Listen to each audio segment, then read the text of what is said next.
Hello there, everybody. Let's get started with our live for the day. I am fashionably late as always. Okay, so let's get started. I'm going to be shuffling the cards here, getting them all nice and crispy, nice and ready. Let's see what we can come up with here.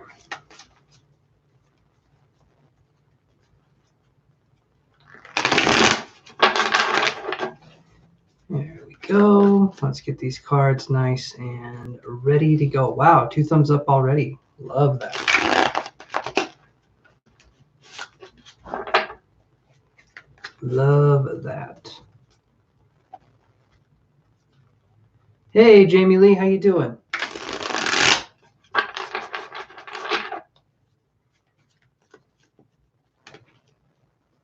Hopefully you got a fun weekend planned.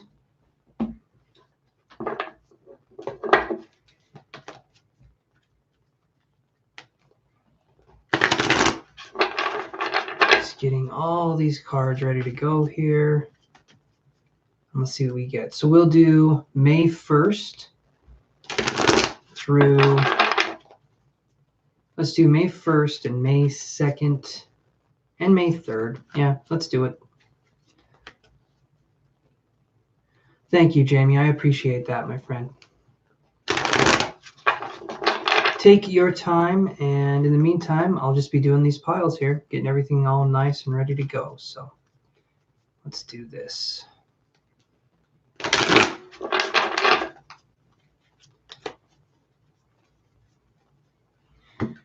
Okay. Did I do these ones? I can't remember if I did these ones. So intentions for the 20, let's see, no. We're on to Saturday, so May 1st. Intentions for May 1st. What do we need to know for May 1st?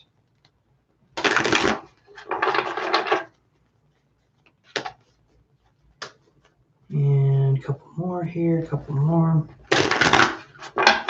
Liz will be joining us a little bit later. She told me she'd be a little bit late, so I will be the moderator and the reader. So that will be fun. The moderator. And it sounded better in my head, but okay. All right, so we'll have 3 piles like we usually do. So we can do pile 1, pile 2, pile 3. And let's do that. So if you guys want to, you can pick a pile. If not, I will start with the first pile, the Gomer pile, if you will, and we will see what we can do. All right, let me go. Right here. There we go. There we go. Boom. Okay. Hey, May, how you doing?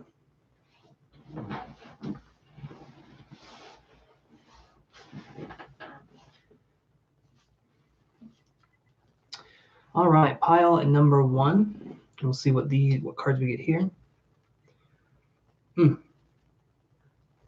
Thank you, Jamie Lee. Let me see here.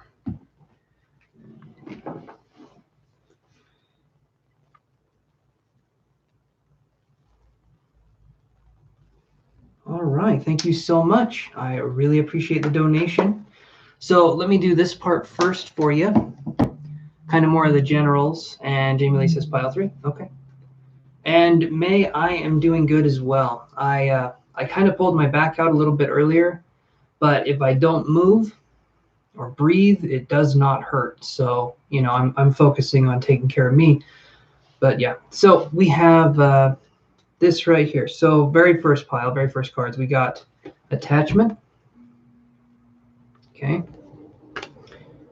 Then we get, I'll do, okay.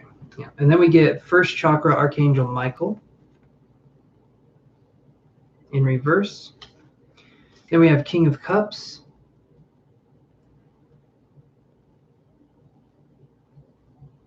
All right, and then we have Death in reverse. So this is for Saturday, like we were talking about. And how I would read these cards is like this. When we have attachment, And then first chakra, Archangel Michael in reverse, we could have an attachment to a situation that we felt like was there for us, and it's not there. So this could be maybe quitting a job or leaving a situation that we felt was good for us, but now we're realizing that it's not. And it's become an attachment. And an attachment to me is anything that can kind of come in and override our identity, making it so that we want that more than anything else. To me, that's an attachment. That's kind of like clinging on to something, trying to get a salvation or a grace from it, when really we're just using it as kind of an ego identifier. So we're trying to establish that kind of connection. When I see King of Cups, I feel like we had good intentions with this. We felt like it would make us better, maybe emotionally, or maybe help us feel more mature, right? But also I could read it like this, because we have Death in reverse, and then we have the King of Cups. There's water energy here, okay? So Scorpio, to be precise. Where I see Death in reverse, love this card, by the way. I think it's really cool. When I see Death in reverse, though, it's resisting change. When I see first chakra, Archangel Michael in reverse, it's resisting structure.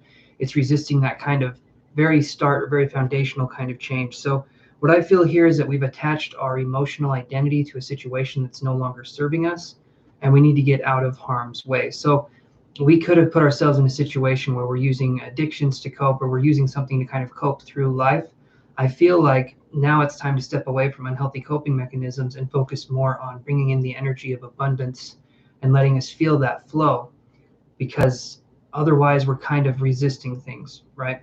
The Death card is change. It doesn't necessarily mean death. It usually means change. The death of an old way of thinking, the death of the old version of us. That's usually what I see with this card. So let's get stuff going here. Let's get a nice even heat. And I'm gonna put Jamie down for a first paid reading here. So let me do that.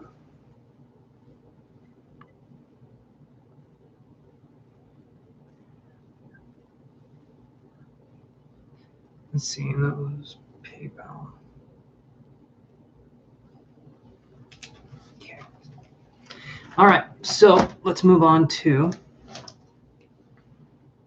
pile number, let's do pile number 2, and then we'll do pile number 1.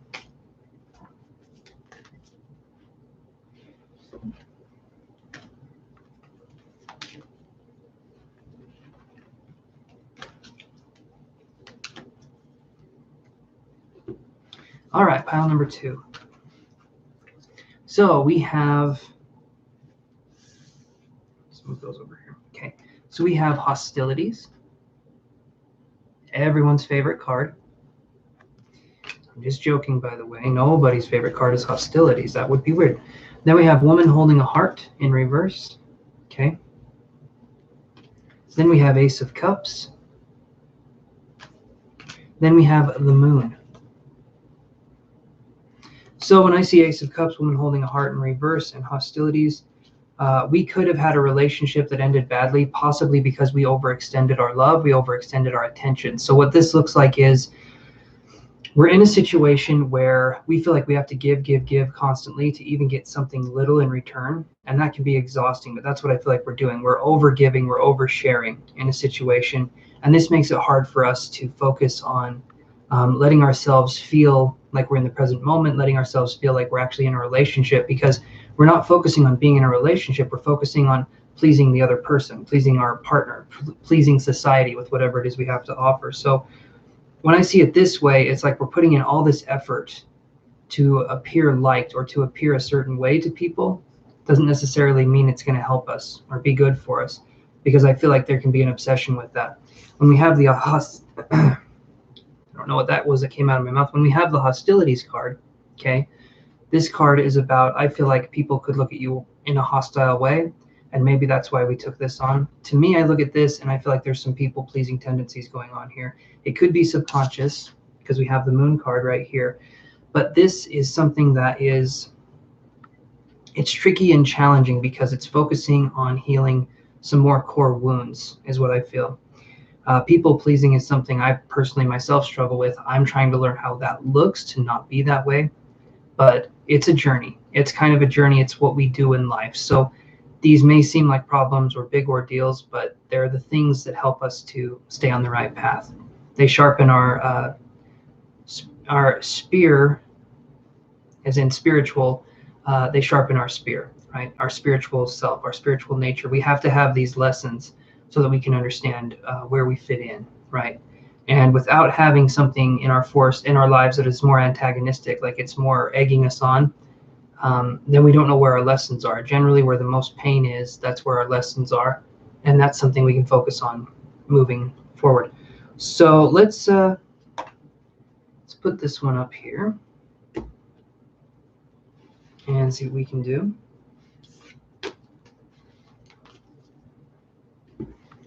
Okay, I gotta make sure my phone's charging here. Just making sure. All right. Okay, so let's move on to pile 1. Okay. Pile 1, again, this is for Saturday. So we have community in the reverse. Indecision in reverse. That card loves to come up in reverse. 3 of Swords in reverse. 5 of Cups in reverse.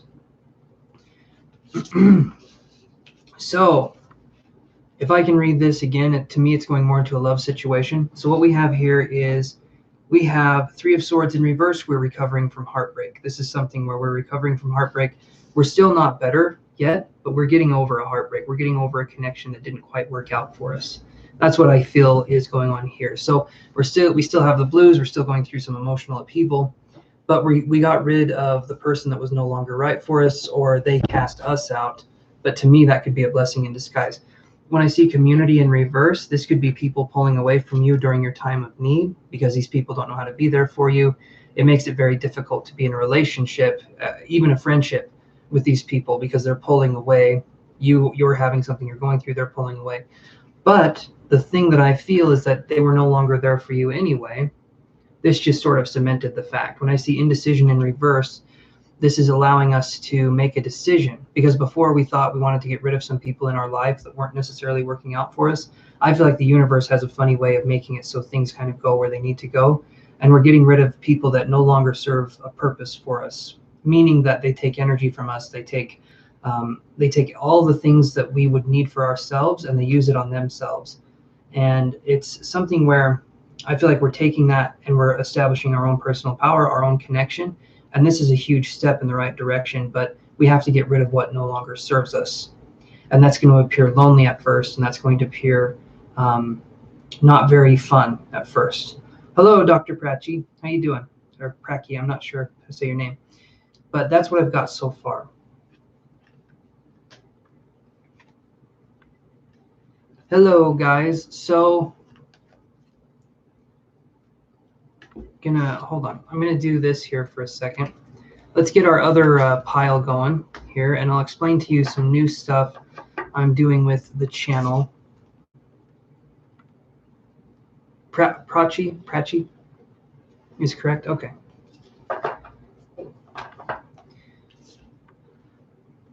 So here's what I'm gonna do. And Liz is on board with this too, my moderator. I filled her in on what I'm thinking of doing. And if you guys don't like it, I'm just seeing kind of where I can go with this. I'm trying to understand it. So I'll shuffle the cards here. This next thing will be for, oh, good, Nate. I'm glad. So I'm going to be doing just paid readings because what has happened the past 3 times I've been live, I keep getting people subscribing to me, and I cannot do the free readings for them, and it makes me feel horrible. And I don't want that to be something where I promise you guys a reading and I'm not able to deliver it. So I'm just going to be focusing on paid readings, possibly doing story time, and possibly doing energy healing. And I know that's probably not what people want to hear, but I don't want to promise you something and then disappoint you, because I've had you guys subscribe to my channel and then unsubscribe and then leave thumbs down comments because I probably wasn't able to get to you. I don't think anyone here did that, but I've had that the past video, and it just doesn't feel right to me to do that. So Yeah. Right. No free read now. If people come in and they want to do a reading, you guys are more than welcome to watch and see kind of what I do. But it'll be $5 for one question and $10 for 3 questions, which I feel like is fairly fair. But yeah, you can watch how I work with other people to make yourselves feel comfortable, or you can just kind of stick around. I understand that's probably disappointing though, but it's just, to me, it makes sense.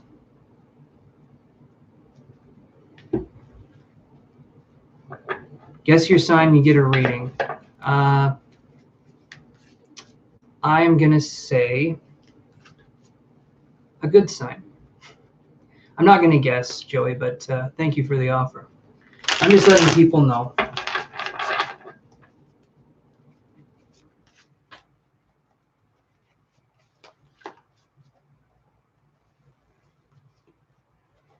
I might do pick randoms. I mean, I'm trying to figure out where this fits in, but I just have not been able. I've been getting lists and lists of people coming in and subscribing, and I'm not able to get to them because the paid readings just go on the whole time, and I'm very grateful for that, but I just haven't been able to get to the free readings.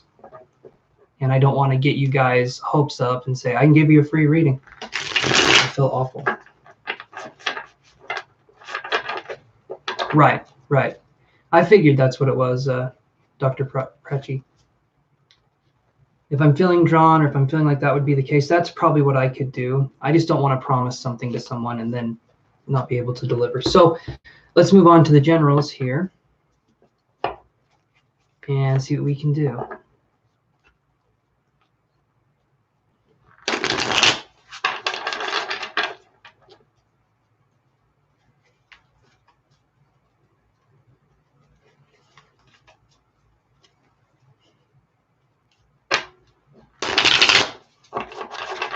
Okay, so for the general, let's see what we got. And Moon Honey, thanks for stopping by. I saw you on your live earlier, so hopefully that is going well, or that did go well. Okay, so we can do pile 1, 2, and 3 like we've been doing.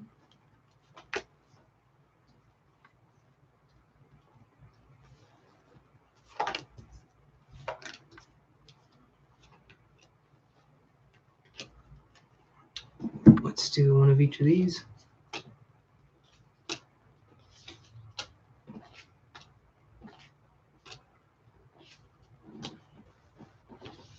All right. I will say this, if you guys like my style and what I do, feel free to subscribe. Just know there's not necessarily going to be that reward of a reading for it. I want people that, you know, come for the readings to kind of stay. And if that's something you like and you vibe with, awesome. If not, I can completely understand.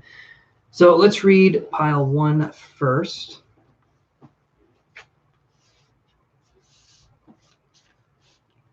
Okay. So pile 1, this is for Sunday. All right. So we have Door to Value in reverse, the Sun card. Kind of interesting there. 4 of Swords in reverse. And 6 of Wands upright. So where we have the Sun and the 6 of Wands, there is something going on here. So we have 4 of Swords and we have Door to Value. So 4 of Swords is kind of a resting card. Not kind of, it's like a resting card, a pretty strong one. Where I see Door to Value and 4 of Swords in reverse, these two, I feel like we could be resting. We could be going into a resting period where we're focusing on building up our self-esteem, or we're focusing on understanding how we feel about ourselves and where we've kind of gone wrong. So we could be looking at starting therapy. There could be something there. The Swords to me are about mental energy. I think to any reader, it's about the mental world. When I see this in reverse and then I have Door to Value, it's like wanting to rest, wanting to go into what's happening with us, but maybe being afraid to see what's behind the veil, so to speak. But I feel like we have 6 of Wands and we have the Sun card. So right here, the energy is really good if I show you these two. 6 of Wands is a card of celebration, and the Sun card, well, is just that. It's the Sun card. It's very good. It illuminates. And it's the first card in this deck, hence the number 1 up there at the top. So This card here is a very powerful card. It's a very kind of giving card would be a good way to describe it. It illuminates the path. It lightens up things. It makes it so things are more obvious or more apparent. And generally in a reading, it means things are going to go well. So we might have to do a deep dive into ourselves. We might have to see what's going on with ourselves mentally, check in and see what's going on. But honestly, I feel like it's going to be for the best overall for all those concerns. So for Sunday, we could have some trials and tribulations revolving around us not feeling like we're good enough. Okay, there could be an event, there could be a social event, something going on that way, and feeling like we don't have what it takes to just be us. It feels like we're just really hard on ourselves, and I feel like on Sunday we could possibly challenge that. Hey Amber, I can add you to the list. And it's nice to see you back on the channel again. Amber is one of our regulars, so I appreciate seeing her very much. I'll add you to the list here. You're right behind Jamie, who was the first one, so you're up after her.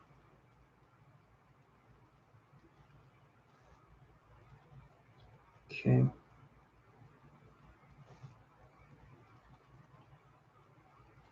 Okay.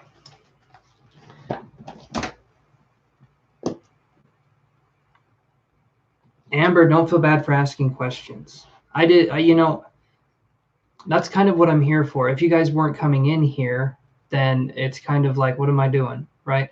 I like that you guys ask questions. It gives me something to do. It gives me a reason to be online and to be helping people. So do not think anything of it. It gives me a purpose, and I love that I can do that. Okay, let's move on to the second one here. So Amber, I'm still doing the generals here for a minute, and then we'll go into the questions. All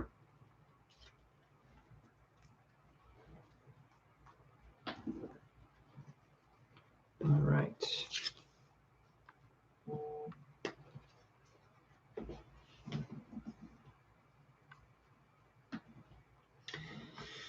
Okay, so we got pile 1 and 2. Let's do pile 1. Or piles 2 and 3. Let's do pile 2. Okay, so we have victory. Okay, then we have healer of the ages in reverse. Then we have ace of swords. And then we have 4 of wands in reverse. So 4 of wands, you'll see there's like 4 people standing out there. I'm just going to hold the card up like that. You'll see there's 4 people standing out, and it's kind of like in a desert setting. 4 of wands is generally like establishing a structure. It's usually a pretty good card. Ace of swords is a new way of doing things or starting something new. 4 of wands, though, is possibly not having the structure that we need to start this new endeavor. Maybe we haven't healed parts of our past. When I see healer of the ages in reverse, but then I see the victory card here. So I feel like we'll still be successful in whatever it is we're choosing to do. It's primarily going to be more hobby related is what I'm feeling. It's going to be hobby or career oriented, but we're going to be successful in what we do. It could take more time for us to do it because I feel like we're lacking a structure here. That's something that's coming on for this. And I feel like this energy for some of us will extend into the 14th of May. So this energy could be something we're experiencing for almost, I'd say about 12 days, because this would be May 2nd. So this could be energy that we'd experience for the next 2 weeks. It feels like starting something new, a project, and being frustrated because I feel like we're being pushed into a situation where it could be quicker for us. It could be something that we have to hurry up and we have to do. And then I heard like the Mission Impossible theme playing. So that to me is saying that it's going to be difficult, but it's not going to be impossible, even though Mission Impossible. Anyway, regardless, I'll fill you in. I'll do a spoiler for Mission Impossible. The mission on Mission Impossible is in fact possible. It's just really hard. So it should be called Mission Possible or Mission Plausible. You know, it's one of those things. Okay, so let's do this here. Didn't mean to ruin the ending, but I'm just letting you guys know. All right, let's move on to pile 3.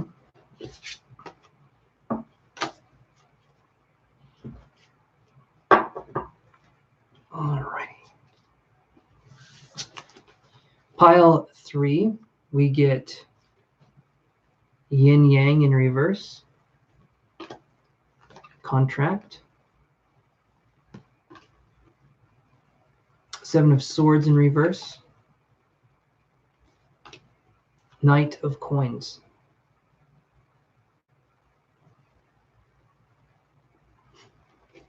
Thank you, Moon Honey. I appreciate that. I do. I do love telling a good dad joke. None of them are good. Okay, dad jokes are not good. I love telling a dad joke. That's the whole thing. Okay, so when we have Knight of Coins, there could be some Capricorn energy coming in with us. This to me could be a strong energy, someone who's righteous, who tries to do right by people. When I see the 7 of Swords in reverse, this could be someone who maybe doesn't take care of their own needs, right? Someone who is, I feel like it's someone who goes into more of a people-pleasing kind of mentality, and we talked about this before. I'm struggling with this myself, that's why I talk about it, is that I'm learning how to not do the people-pleasing, right? So that's something I'm trying to work on. We all have lessons. And then I get yin yang in reverse, and I get contract. And so this is something right here, this energy that we're dealing with, this is something that's been coming up for, I feel like, generations, kind of these things that we've dealt with. When I see yin yang in reverse and then I see contract, we're looking at integrating a part of ourselves that we lost a while ago. And this is not going to be necessarily something pretty. This isn't going to be fun. It's another kind of dark night of the soul situation. Not a bad thing. Dark night of the soul does not mean it's bad. It means it's transformative. And transformation can appear like death, and that's why people have a fear of it. I feel like personally it's a fear of change. That's what we're afraid of. It's not, there's a fear of success and a fear of failure, okay? The fear for both of those that are underlying both of them are the fear of change. And I feel like it's easier to stay stuck in energy that we know what it feels like than it is to release and feel things that we've never felt before and not get scared. So this energy here is about releasing what no longer serves us and letting ourselves feel. Hi, Kiru, how are you doing? Not letting ourselves feel stuck up in the moment. We're letting ourselves kind of understand and breathe into this. And this Knight of Coins card, we could be looking at a job situation. Maybe we're getting paid more, or maybe we're having something happen for us. But that's what I'm feeling there for us. So let's move on to Monday and go from there.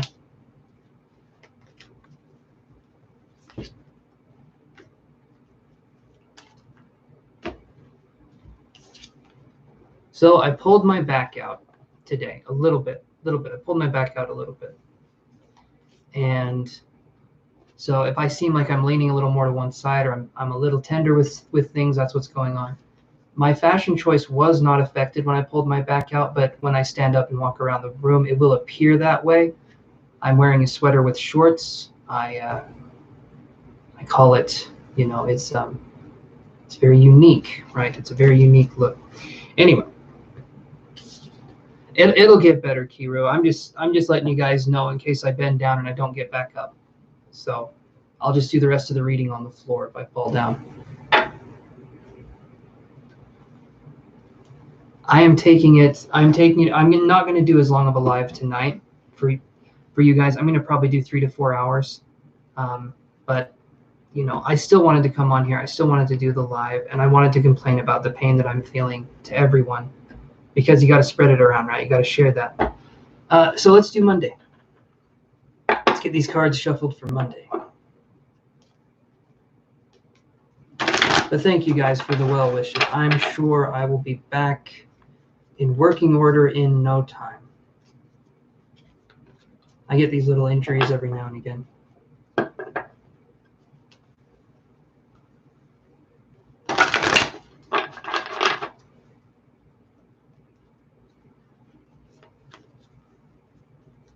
I am pretty resilient, I think. I'm still pretty young. I'm 32 now. As soon as I turn 32. Thank you, Jamie Lee. I appreciate that. But this was my gift that the universe gave me, was some lower back pain, and you know, I said thank you, universe. This is good. that is how it goes. All right, so let's shuffle these cards here. We'll move on to Monday, and then we're on to the paid readings. Hopefully everyone has a fun weekend planned. I'm going to a banquet tomorrow. That will be interesting. It's like you support the wildlife, you go there, and then you do, there's like raffles and stuff, and I won when I went to the last one. And so hopefully I can win again, or someone that needs it can win, you know, kind of a thing. I think that'll be fun.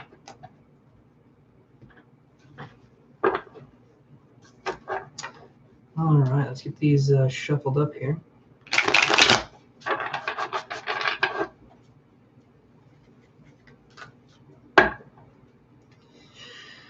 Oh.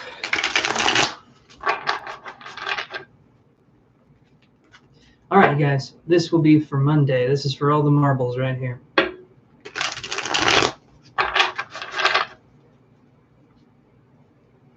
Okay, 1, 2. So guys, pile 1, 2, or 3. These are the last pick a pile readings that we're doing here.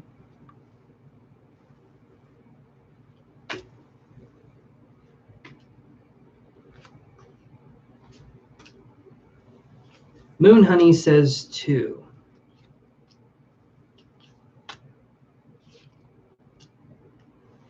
All right. It's looking like we'll go with Moon Honey's order here. So you ordered a large number 2 with some extra taro sauce. Let's see what we got going on here. Oh, Jamie says pile 3. Okay, we'll do pile 2, then we'll do pile 3. Okay, pile 3 is that's the Happy Meal one. That's when you get the toy. So hopefully that's a good one. All right, so we got strategy in reverse. Okay. Victory in reverse. This is for Monday. Okay, generals for Monday. 2 of Swords in reverse.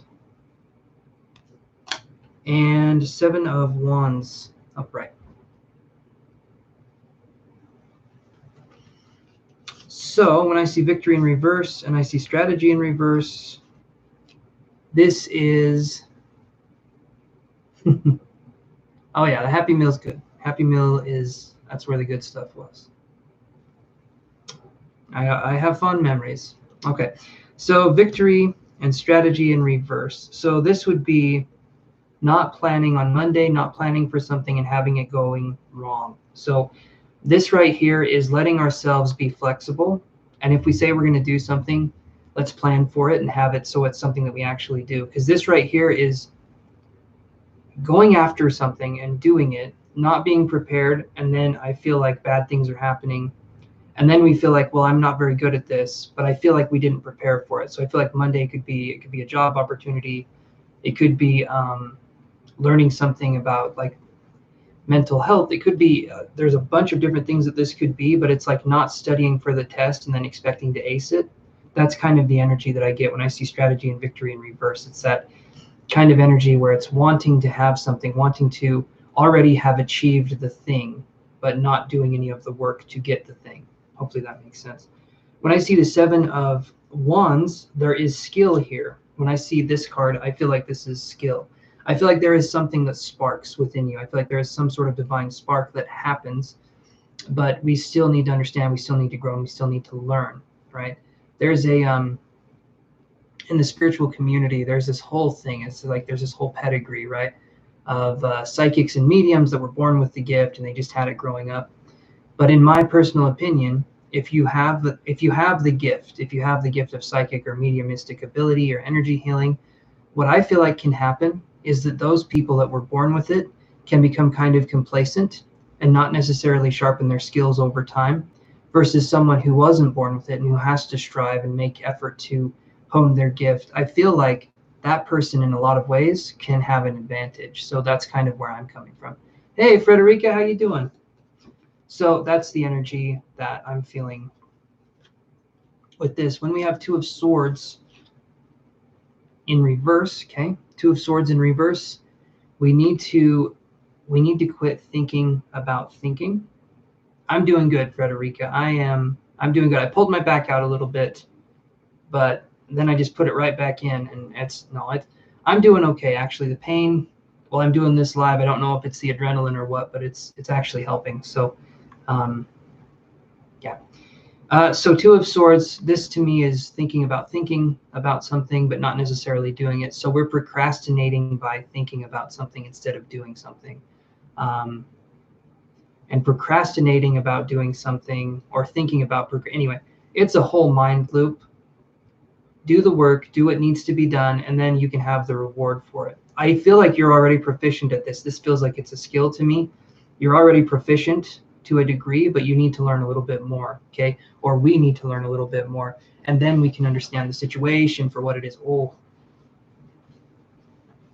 like a burn on my leg there. Little weird pain. Okay, so that's what I'm getting here so far. How do I do that? That is such a good question. And I'm sure I'll get better soon. I'm not really sure how I did it. I have a way of being able to kind of tweak my back sometimes. Luckily though, this time was not that bad. Like pain wise, it's maybe a 4 or 5. If I'm just doing this and I'm talking to you guys, there's no pain. So we're good. If I bend over a certain way though, it does tend to hurt. Other than that, I'm good. All right, so we did pile 2 for Moon Honey. So we're gonna do pile 3. Okay, this is the happy meal. This is the good one right here. No, I'm just kidding. They're all good. They're all, or none of them are good. None of them are bad. But observation makes it so. All right, so let's do this. So we have this walking away, door to spirit, Knight of Cups in reverse, and 9 of Wands. So 9 of Wands, we're taking steps towards achieving something, but we could be walking away. So what we literally have walking away and door to spirit. So to me, that would be possibly taking a break from our gift, and maybe because neither of these are in reverse. So we're taking a break from our gift. We're doing something where we're taking a respite. We're taking a break. And during that break, I feel like we can understand things better. For instance, if I'm going through something, I'll take a break from my spirituality, my mediumship. You guys have seen me on the channel. I go ghost mode sometimes for months, sometimes for a year. And when I do that, I'm usually taking some time for myself, and I'm usually trying to understand what's going on with me. Or I'm escaping reality entirely, because sometimes reality is hard, but I eventually come back. So when I do that, that's me taking a break. I feel like, but when I come back, my spiritual gifts are still there. Everything's still there. I just kind of have to tap into it. And if that's something you're planning on doing, taking a break for a while, please know that your spiritual gifts will still be there. They're not just going to shrivel up and die. It's like riding a bike. All you have to do is start doing the spiritual stuff again, calling on spirits, asking for help, working with energy, and you'll pick it up right where you left off. So don't think that you have to constantly be on all the time in order to be able to give messages. It's important to take breaks so we don't hit burnout, okay? Burnout is a no-go, okay? Especially if we are doing work from home stuff. When we're burned out, that's not good. That's not good. So, okay, let's do this one here.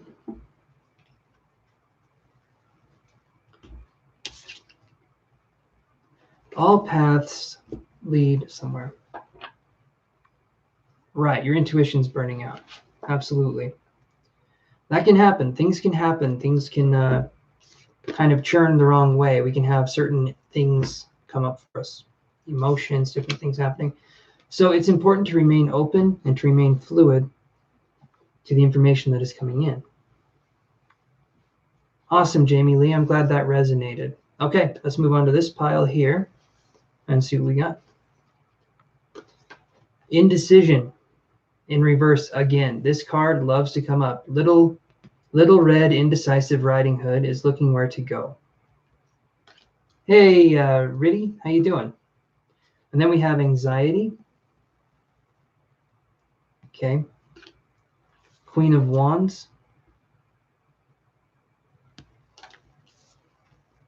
And the 6 of Cups. 6 of Cups, this is a good card generally 6 of Cups. So I want you to look at this card. Okay. This right here, this is usually dealing with the childhood. So the roots right here, this is where we started. We're dealing with childhood. We're dealing with something there. So we could be dealing with a mother figure that had fire sign energies. There could be something there. This person could have given us anxiety. This person wasn't necessarily the best caregiver to us, for some of us. If I'm reading this another way, though, we're looking at going back to the childhood, understanding kind of where we can proceed, where we can go forward, where we can move. When I see indecision, though, I feel like we're possibly resisting this, wanting to go back and wanting to look at what no longer works for us. So I talk a lot about gentleness on this channel, since this is the last kind of card spread we're doing here for a second. I talk a lot about gentleness and how to establish that in yourself. And what that looks like is it's a slow process of building up an internal voice in your head that's much more positive than it is negative. But what's tricky about that is that we tend to go into a spiral. We'll do something wrong and we'll yell at ourselves in our head and we'll call ourselves names. And then we'll try and be gentle. We will fail at trying to be gentle. And then we can actually get upset with ourselves at not being gentle enough, which is completely defeating the purpose. So when I say be gentle, I mean be very, very gentle. Almost like you're talking to your 5-year-old or your 3-year-old self.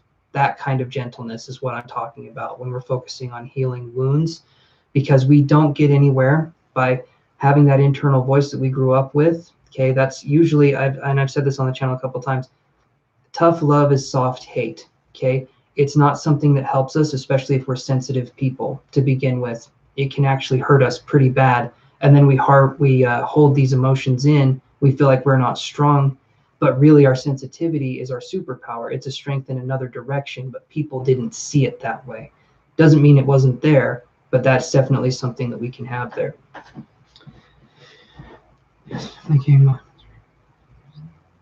Okay, good. Good. Not that you were thinking negative, but that we can talk about that, because that's the whole point of this channel, is that I want us to focus on not holding on to the negativity, because what does that do? We're just ruminating. We're just focusing on that negativity. So instead, we can focus on allowing ourselves to just think, be in the present moment. That is another thing too, that gentle voice that I'm talking about. Over time, that allows us to be more present in the moment. When we're more present in the moment, we're allowing ourselves to feel, we're allowing ourselves to heal. If we're not present in the moment, we're thinking about the past, and we're thinking about the past, and that can depress us, that can get us through different emotions. Or we're thinking about the future, and that can make us incredibly anxious. The future hasn't happened yet. The past isn't happening now. So we have the present moment, right? And the way I like to say this one is this. Hey, Toto. I will let you know, Ridhi, here in just a second. I'm just going to say this here. So okay, how does it go? The past is history. Tomorrow is a mystery. But today is a gift. That's why we call it the present. Okay, and I love that. I love that saying. It is from Kung Fu Panda. The turtle says it. Love that movie. Kung Fu Panda is amazing. And I'm pretty sure they got that from somewhere else. But I love that saying because it puts everything in perspective for me if I'm having an off day. And it's just a funny movie, so I like that too. But let's see what we got here. All right, so Ridhi, so it's $5 for one question or $10 for 3. And that's what I'm doing now. I'm not doing the free ones. So you can watch how I work with these people and then decide if that's something you want to do. Moving forward, there's no rush. You guys, if you want to work with me, that's great. If not, that's okay. I also do readings on my website as well if you're looking for one-on-one readings. So my advice, just sit back, relax, and let's address Jamie's question. So Jamie, my friend, would you want to put your question forward for me? And while you're doing that, like I said, I will show you sweater on top. And then we have shorts on the bottom. Shorts there. Because it gets cold hot in my house. So I'll be right back.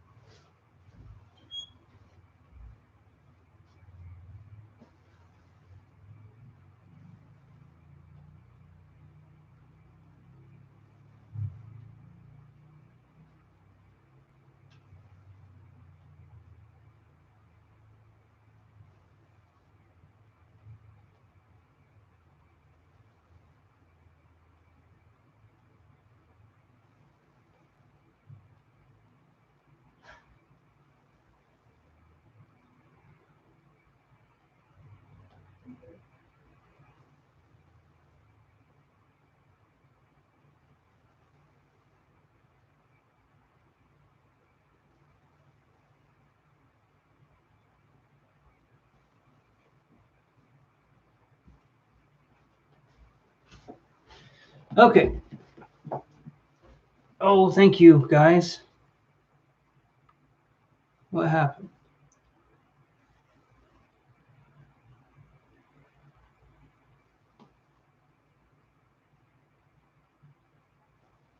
You guys are very sweet. Everyone's so sweet.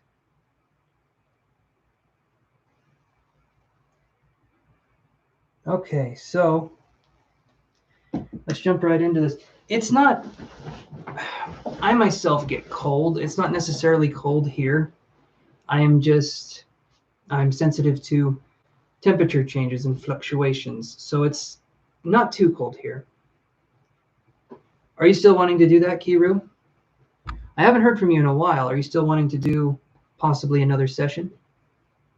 And I'm going to address Jamie's, let me look at Jamie's question here. May I know what's going to unfold in my connection with MQ in the next 2 months? He's a romantic interest. I met him recently at work. All right, what's going to unfold with MQ? Let's do this. So the next 2 months, so I'll do one card for every every 2 weeks.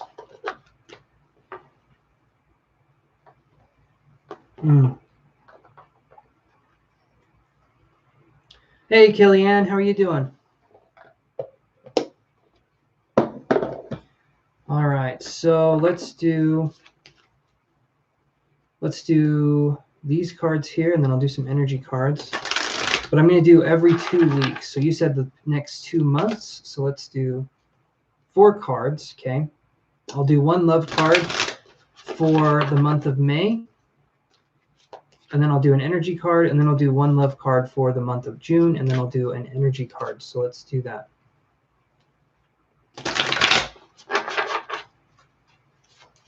Okay.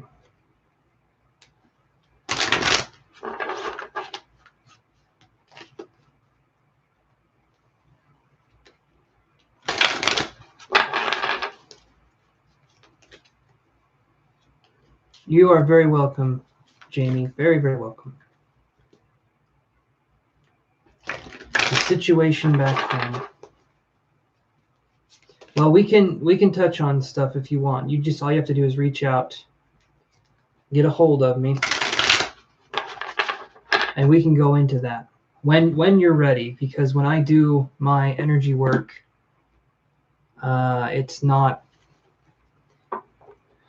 It used to be something that was more fun for people sometimes, but my energy work nowadays kind of brings things to the surface, and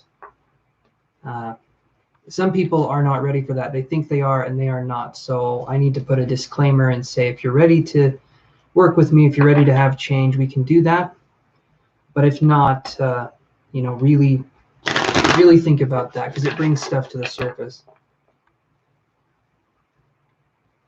Oh, Frederica, take that medicine. Okay, so one energy card. Hey, Kellyanne, if you would like, you can kind of watch how I work with these other people, okay? I'm not doing free readings, but what you can do is you can see how I'm doing this with other people. And if you feel comfortable with me after you've watched me for a minute, if you want to, then I do $5 for 1 question and $10 for 3 questions. That's up to you on what you want to do that way. But yeah, you can just watch me kind of observe, see how I interact with people. I promise you I don't bite. Or if I do, it's very soft. It's very soft bite. But yeah, so let's focus on this here. So May, and then we have another card for May, and then we have June, and then we have another card for June. All right, so what's going to happen with your relationship, Jamie Lee? We have May right here. So let's look. Okay. Those are 2 very different cards. So we have these 2 cards right here. Distorted Feminine and the Door to Romance. Both of these cards are saying different things. It could be that this person right here, or maybe with what we're dealing with Jamie Lee, we could be focusing on healing parts of ourself from the distorted feminine perspective. So, Jamie, I'm going to ask you this. Have you been working on, let's say, have you been working on healing those parts of yourself, like from a past relationship? Are we working on learning to trust again, or working on letting people back into our lives again as a possible romantic interest? Because these cards right here, the month of May, that's what I'm feeling. Still healing from your past relationship. Okay, so when we're focusing on the distorted feminine, this, as soon as I look at this card, I'm hearing trust yourself. Okay. So this, I'm hearing trust yourself, and thank you for the confirmation there. This is something that I feel like is hard for you to do. When I hear trust myself, I feel like I have a hard time believing myself. I feel like there needs to be that confidence or that trust built up in me before I do anything. But I feel like that's where the areas are that we need to heal. I feel like you're doing the work. I do feel like the work is going on there. But may bring up issues or situations that we haven't necessarily focused on when it comes to learning how to open ourselves up and learning how to be there for ourselves. So there could be, in May, there could be some more intimacy related issues. There could be things where it's difficult for us to see the situation for what it is, okay? And that's what I'm feeling here. Hey, Jenny G, how you doing? But I would definitely say with this energy that May is going to be a learning month in a possible relationship. There's still the door to romance here, so I feel like things will happen. But I get a sense that there's a background here where you're going to be putting in work and trying to understand yourself better. The distorted feminine to me is showing there is still a bit more healing to do. But I feel like maybe getting into another relationship and trying to understand things and trying to understand boundaries would be a good thing to possibly exercise. Learning that the worst thing that can happen to us is that this person isn't with us anymore, but that we still have ourselves. So I feel like we're learning how to work with ourselves, how to do that. But so yeah, May is a learning month is what I'm feeling. So let's look at June here. June is interesting. June is where I'm feeling like we're taking the bull by the horns. So we have these two cards. Spiritual maturity and third chakra archangel Shamuel. Okay. So spiritual maturity, obviously that is in the name. It's about being spiritually mature and about pizza. We all know that. No, I'm just kidding. It's about being spiritually mature. Good to want to butt in good. Blessings to all. Blessings to you too, Jenny G. Thank you for stopping by. So when I see spiritual maturity and then I see third chakra archangel Shamuel, this is more masculine energy. This is being more willful. This is using our willpower to get things done. So it could be that in June, you're taking that next step. You're the one taking the step in June, possibly having something happen with a relationship kind of situation. So if that's the case, that is going to be more masculine oriented. That's going to be more action oriented. Instead of sitting by and waiting for things to happen, I feel like in June, maybe we're going to go out and we're going to try doing something and we're going to try seeing what works and what doesn't. So between May and June, I feel like we're finding ourselves and we're trying to find out how we feel comfortable with this person as a possible love interest or as a possible connection. In June, I'm feeling like we're feeling more confident with this connection and possibly feeling less guarded or less, say, injured. Like we're feeling a little more healed. We're feeling a little bit more like we got this. And the goal isn't to be completely healed, because in my opinion, that's never going to happen in life because there's always these new things that come up. The goal is to be receptive and to be flexible to the energies that are coming to us so that we can understand like where we fit in with that, what love looks like for us, for instance, or what gentleness looks like for us, things like that. That's, to me, is what I feel like we're focusing on. So I feel like things will work out here. I'm not getting anything that's saying it's not going to happen. It's just May is a month of learning and June would be the month of doing. So I feel like that's something we're going to be focusing on. We're taking the yin yang energy, the duality perspective, and we're combining it. But May is the learning month and June is the doing month. Possibly going out on dates in June, or possibly just having someone there for you in June, or having something more of a connection in June. So that's what I'm seeing, Jamie Lee. Hopefully that helps answer the question. But yeah, that's what I'm seeing here. So I'm going to take a drink here. Does that make sense, Jamie?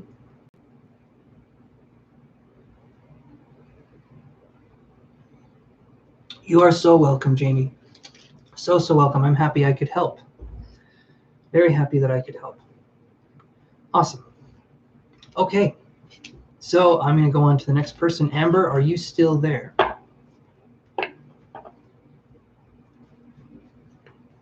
Pizza and tacos. Oh, I had tacos earlier today. They were vegan tacos, I believe. Very good. Very good. Vegan, vegetarian, or meat, or whatever. All of it's good, but that was really good.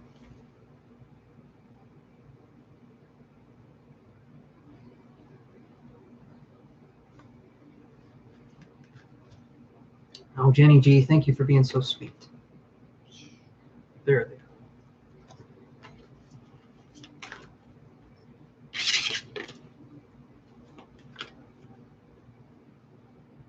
Ah, yes, tacos are the best. That's one of those foods I never get tired of it.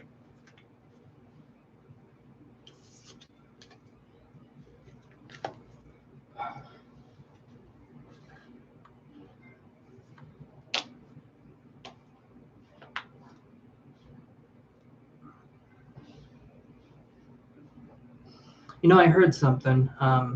It's okay to crack your knuckles, right? The porcateri. That's pretty good. I haven't heard that one before. That's good. Thank you, Moon Honey. I'll put you on the list here. Okay.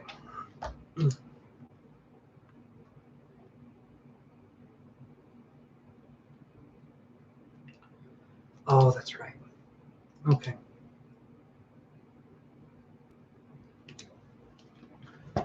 As you know, I filed a discrimination suit against a former employer despite hard evidence. Things have hit a standstill. I don't feel like the info is being considered, and everyone helping me has. I remember you saying this. They've ghosted. They kind of left you on your own.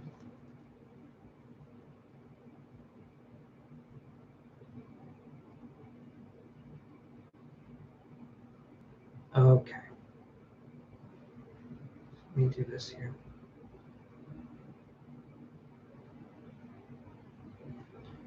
Sorry, give me 1 second.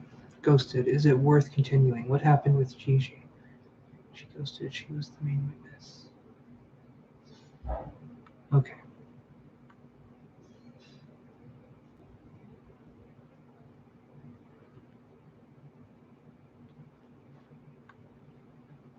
Okay, so I'll address your question here, Amber. I'm just going to say this really quick. So Zia B, if you want, you can see how I work with other people.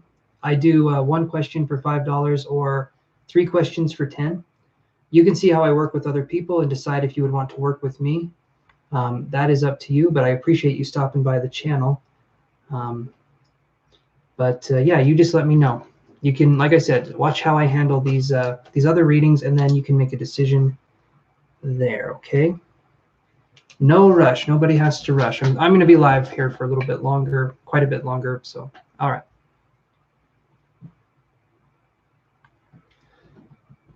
Let's see what we can do here, Amber.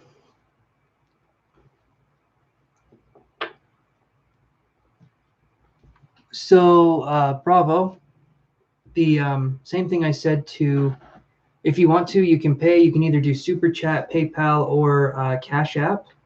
$5 for 1 question, $10 for 3. So that is up to you guys. Like I said, you can watch and see how I do, and then go from there. Kellyanne, thank you so much. Okay, so give me just a second here, Amber. Okay.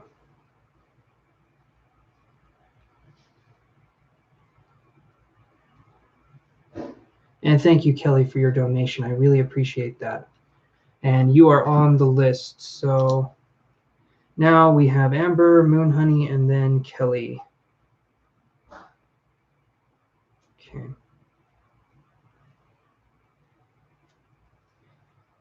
Kellyanne. Alrighty.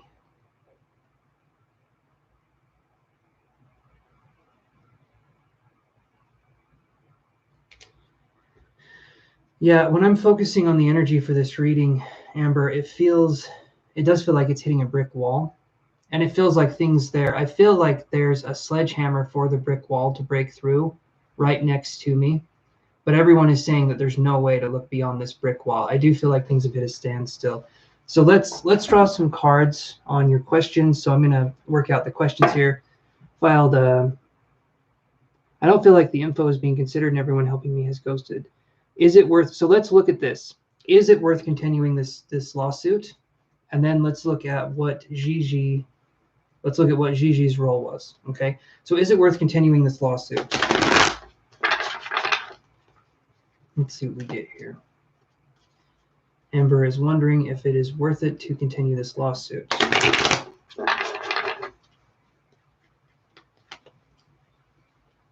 You don't even feel like the caseworker cares. I'm sorry that that's something you've hit a roadblock in. It feels like the person that's working the case it feels like there's corrupt energy going all the way down.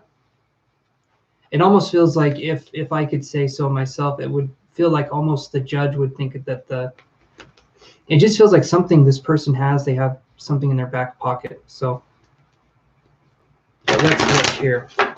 Is it worth considering the lawsuit?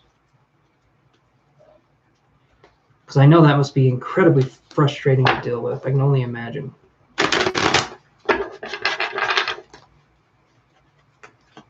Okay.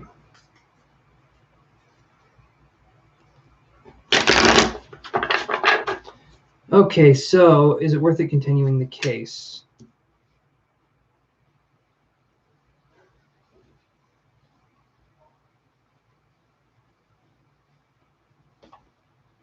So what I get here is we have the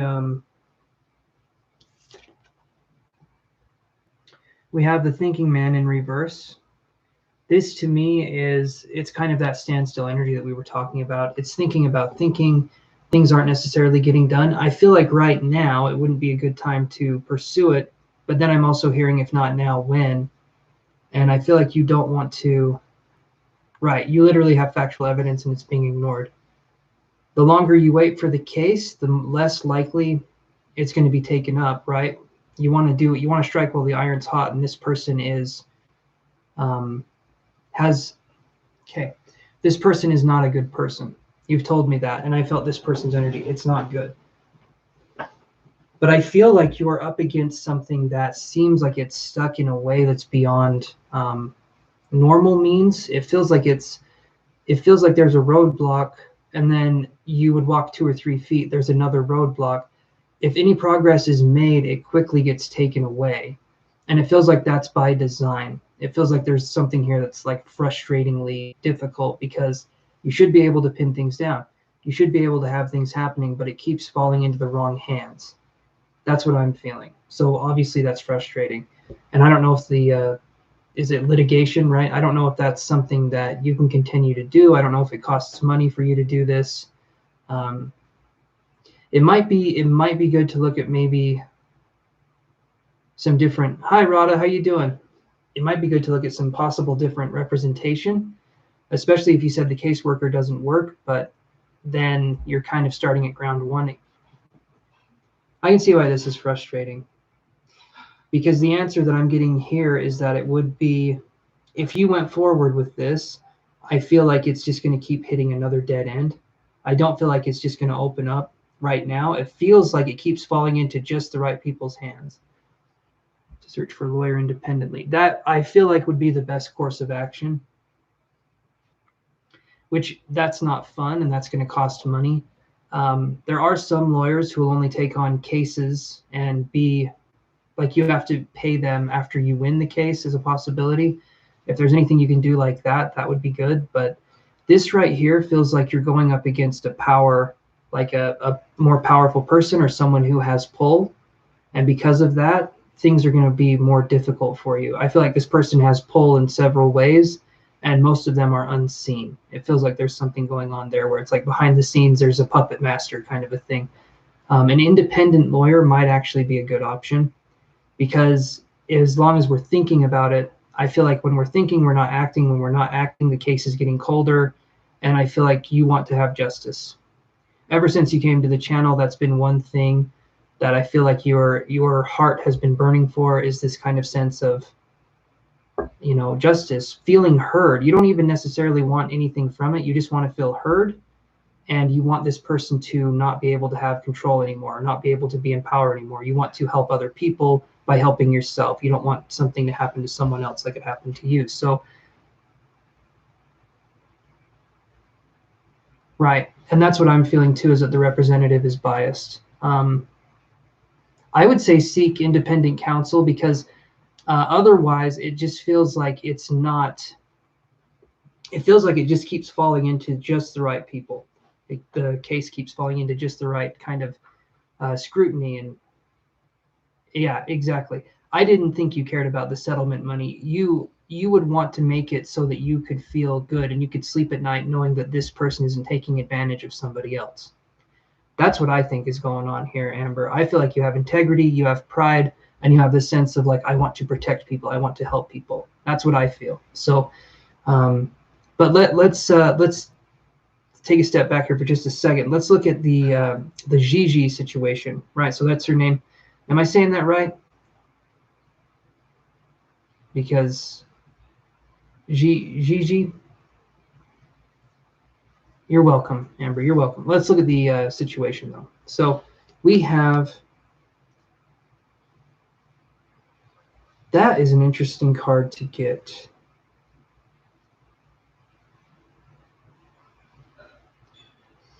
Okay, so this card I have. Thank you, Rod. We have the Storm Warning card in reverse. Okay, so Storm Warning card in reverse with, was she a spy? Was she doing something like that? What I feel like is going on here. Thank you, Rada. I'm going to be working on feeling better. I don't know what that looks like, but I'll get there. I have to keep that sense of humor, right? So the Storm Warning in reverse, Amber, the thing that I see with this, I feel like Gigi was on the other side, and then she came over to your side. And then from there, I feel like there was something that happened where she had to pick sides again, and she possibly picked the other side. I don't feel like she was a spy. I feel like what happened was when she went to meet with you, or when she gave you information, she immediately felt unsafe. And I think she went back either to work with the other people or do something. I don't feel like there's a spy situation here. What I feel like is she reached out, she tried to help. I feel like she was caught. I feel like she was possibly put in a situation where she would want to not reach out to you again. And that's what I feel like is happening here. When I see Storm Warning in reverse, it's someone that I feel like was trying to do the right thing. But when they tried to do the right thing, there was significant pushback. This right here, Amber, by no stretch of the imagination, you told me she reached out to you, she helped you, and she was trying her best to get things moving, and then she leaves, right? I don't feel under her own will that she would have just left. I feel like someone was behind the scenes. Yes, I do too, Rada. Absolutely. I hope she wins. I hope she kicks its ass, honestly. And I don't even mean that in a sense of humor way. This is frustrating. I can feel the energy with this. This is frustrating, and this is crazy making, because people are saying with Amber's situation that it's not real, it's not there, nothing's going on. But that's not the case. So I want you to win. I want you to just, yeah, I mean, this is frustrating, but yeah.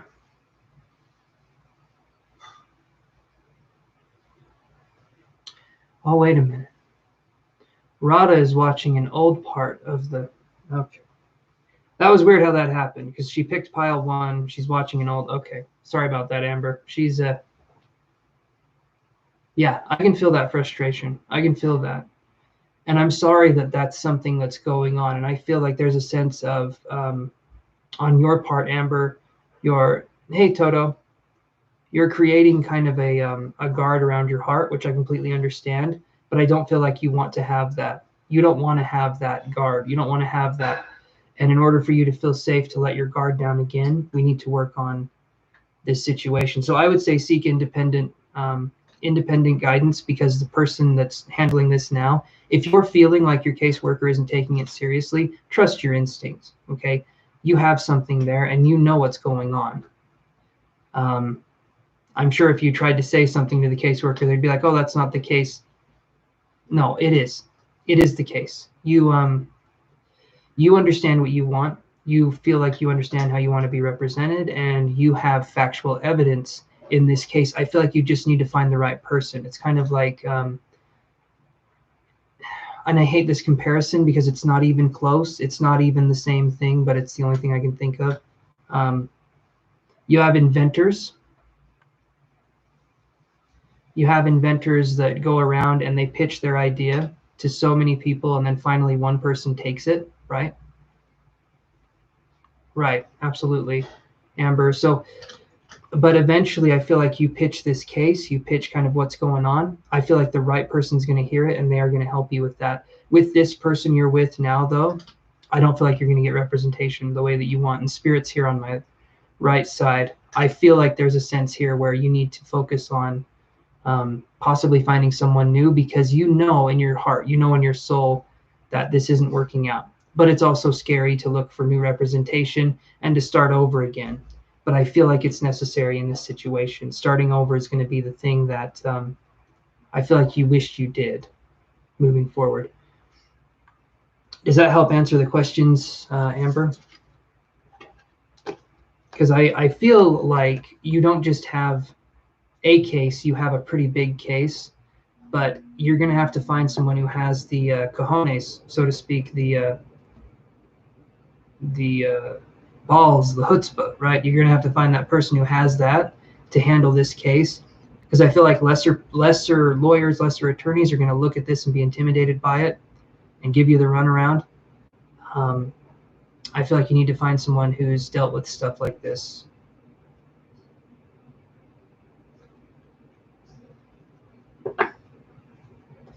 I feel like it will. She needs to be in a better energetic place.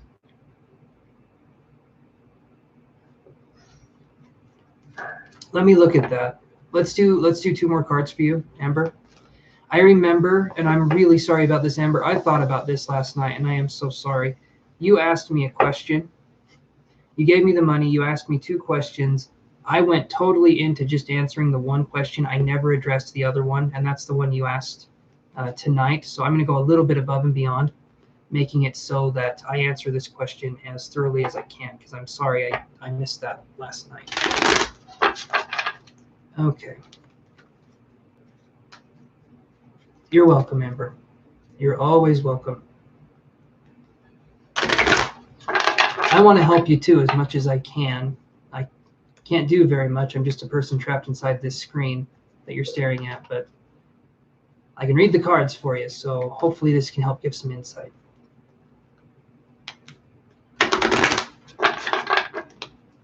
Let's see.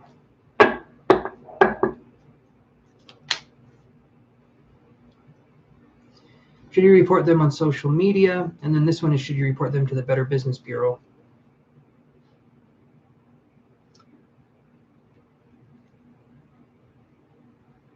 You're not, Amber, you're not crazy even slightly. The tactic of crazy making, right? It makes us feel like we're crazy, but you're not.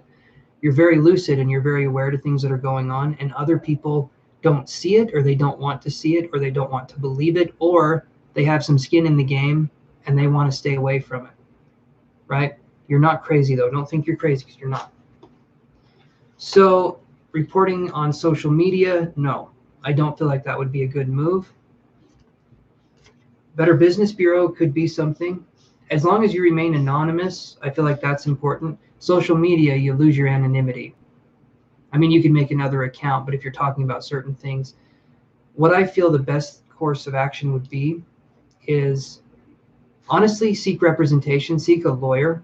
As soon as you put something out on social media or something in the Better Business Bureau, I feel like you're not going to have a case anymore, because then you're coming back with, what do they call it, slander? Or they call it I know you're frustrated, but I feel like if you put something out publicly, it weakens your case. I feel like you have to hold stuff close to your chest for now, because if you put something out there, I feel like another attorney or a lawyer could come along and say, well, you said this about this person, or you did this. I feel like the best thing to do is to allow another representative to come in for you. I'm not sure, Rada. Liz should be here. She said she'd be a little late, so I told her whenever she can come on, that's great. If not, but that's what I'm feeling for you, Amber. Does that make sense, Amber? Hopefully it does.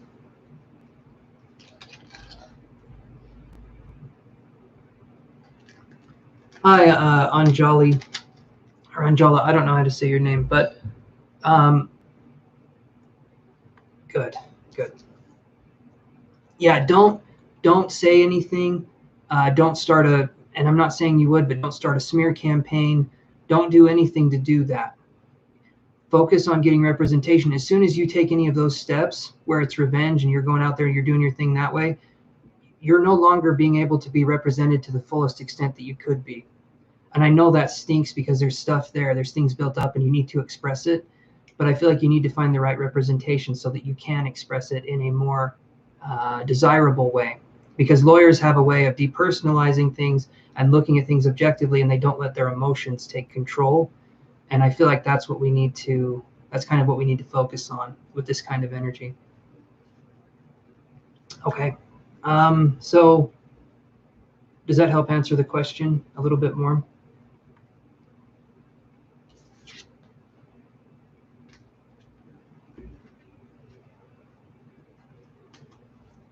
We've got an awesome community here. Okay. And we've got Rada and Kiru and exactly. And we got Kelly. We got some good people behind you. And Amber, if you want to, you can keep me updated, or you can keep the group updated, doing that. Like I said, just make sure nothing gets on social media. Be careful who you talk to about this, even in your close friend group or family group. Don't say anything really until things start moving. And even then, hold your cards even closer to your chest. Once the case is over, things are going on, then you can start to say what's going on that way. Because we don't want to have anything leak beforehand. We don't want to have, because that gives the other side ammunition. We don't want that, because they already have that poison in their tank. So we don't want to get any more of that. Okay, so all right, so Moon Honey, are you still there?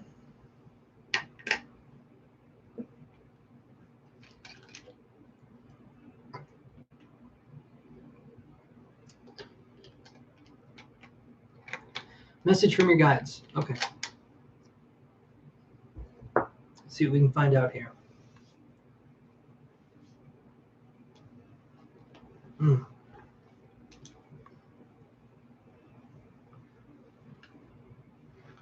So I'll go to a separate page of paper. You're very welcome, Amber. Very, very welcome. Stop by whenever anything's going on, or just to chat. Just come by, because you raise the group. You raise the vibration of the group. And I feel like with how strong the vibration is in this group, I feel like we can support people. We can help people on their own journey. So you can come here and get some strength, get some insight, and we'll help you as best we can. Okay, Amber? Okay, so for Moon Honey, let's do this. Let's see what we can get for guides here. I'm actually going to move this out.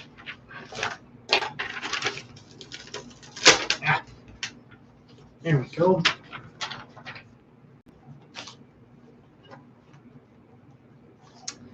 Okay, so let's see what I can get for a guide's message.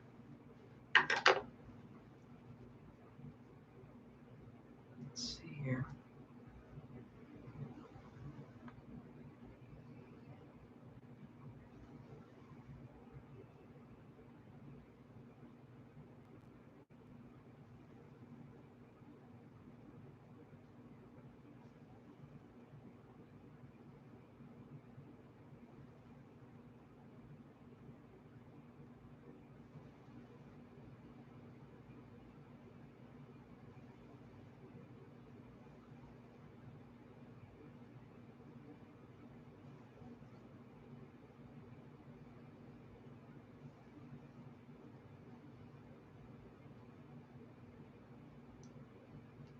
Hmm.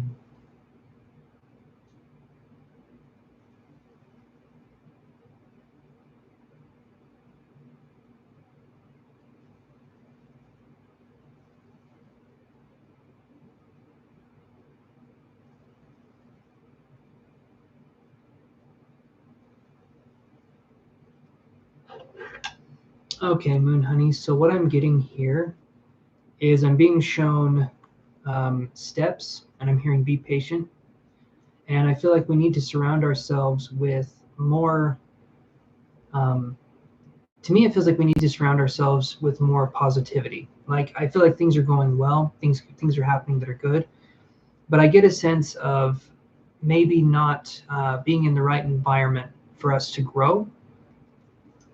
The guide coming in is telling me that we're taking steps, and these steps are really good. But I feel like the surrounding area, the environment that we're in, sometimes can be not conducive to spiritual growth. To me, that feels like something that I'm getting. Um,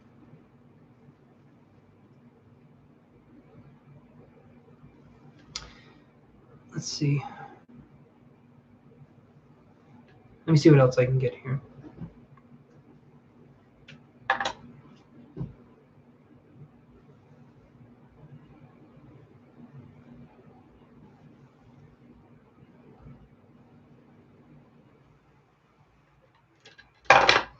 So I was being shown an image of it's like a paper plane being folded.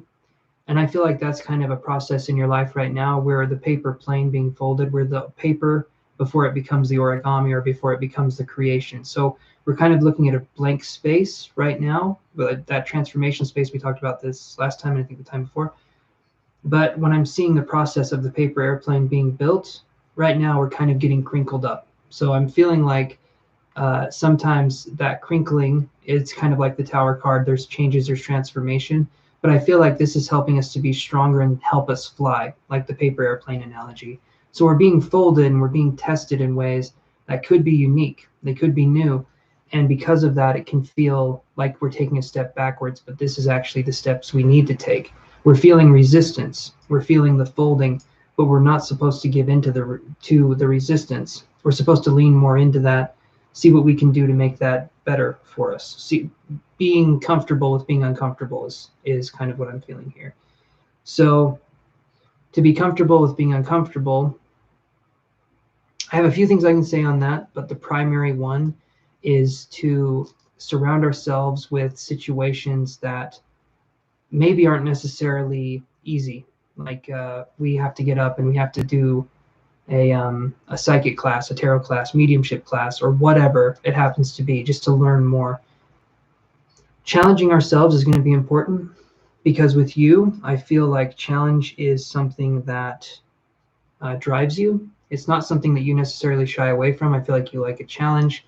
You like to test your mettle, so to speak, Mettle. I think that's how you spell it, mettle. You like to test, or maybe it's Medd. Anyway, you like to test yourself. You like to be in that environment of testing. And I feel like I'm being shown the hammer blacksmith analogy, and this to me is striking while the iron is hot. So I feel like there's a tendency to do something, have it work, get really excited, and then it's hard for us to get back into it again. I could be wrong with that, but that's something that I'm feeling. It's like we need to keep going, we need to keep striking. I feel like there's this tendency to back off, and maybe there could be, because I talked about it earlier, there could be a fear of success, there could be a fear of failure, which both stem from a fear of change. That could be something that we could be looking into. Work hard, but yeah, okay. Work hard, but procrastinate with certain things. So, um, and it's not a bad thing to procrastinate necessarily, but I feel like we procrastinate just the right things to make it so that it's hard for us to do something. So as soon as we talk about a task being important or like we have to do it, maybe it becomes a less like we want to do it. I feel like we tend to focus more on a little bit more spontaneity. We like to focus on a little bit more of the creative side, not necessarily the technical side of things. The creative part is where we thrive. The technical side can be something that's a little more difficult to deal with because it's not spontaneous, it's not free flowing. So Moon Honey, does that make sense so far? Oh, another drop. Okay.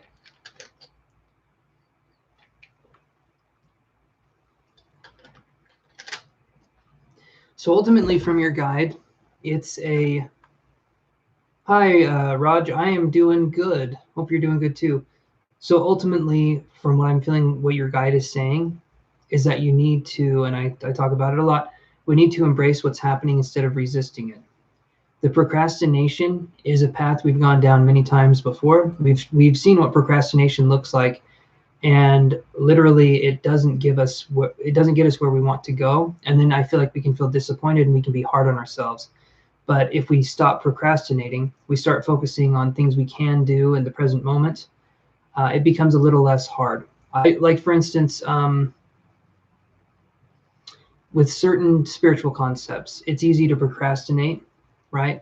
Because there's not a lot of solidity, there's not a lot of structure to spiritual concepts. And when we're looking at spiritual concepts, we're looking at building up our spiritual selves, our spiritual nature.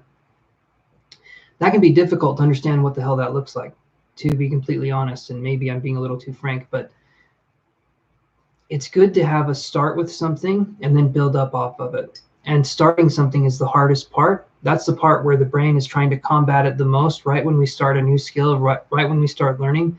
That's always the hardest part. The brain doesn't like to look foolish. The ego doesn't like to look foolish. And starting something new, you have to be humble. You have to focus on doing that. So the starting something new is going to be hugely important for you and how you grow. And I talked about last time making the psychic or the spiritual world more mundane, making it normalized, right? And when we get to a place where the spiritual part of our lives is normalized, then we start entering a place of power. If we have the spiritual world, we put it on this pedestal that only certain people can do it, and only at certain times, and there has to be a full moon, and the sun has to be a certain, no. When we do that, we're taking away the power from ourselves in what we're doing. The spirit world is always there. It's a thought away. The spirit world is a thought or an intention away. All we have to do is to access that is just that. We just have to allow presence. Okay. Awesome, Radha. I'm glad I helped. I'm glad. That's what I'm trying to do on the channel. So when we're focusing on, right, and especially in the spiritual community, so the only thing we need to do to bring spirit closer to us, right, Moon Honey, your journey can literally start by you asking in your mind, or even out loud if you feel comfortable, asking for your spirit guide, asking for your spirit to come close so that you can feel their presence. That is the step. That is a step, and it's as simple as that. You don't have to go to college for it. You don't have to take 15 years to learn how to do it. It's simple. We've just disconnected ourselves from the simplicity of our spiritual nature, and it makes it seem like it's this grand thing. It's not. If there's anything I want to teach on this channel, anything that I'm doing, you guys could do, or better, or whatever. It's not like I'm special. Okay, I mean I'm special. We're all special in our own way. Okay, don't take away my specialness. That's all I got. But we're special in our own way. We're special in a way that makes it so that we can learn, we can understand spiritual concepts. But Hollywood, the sensationalism of spirituality has made it seem like you have to be chosen and you have to have a birthmark, you know, on your forehead, and your third eye has to actually be open to the point where you can actually see the color of the iris and stuff. It's not the case. It really isn't. So, yeah. Does that help address the question, Moon Honey, for you?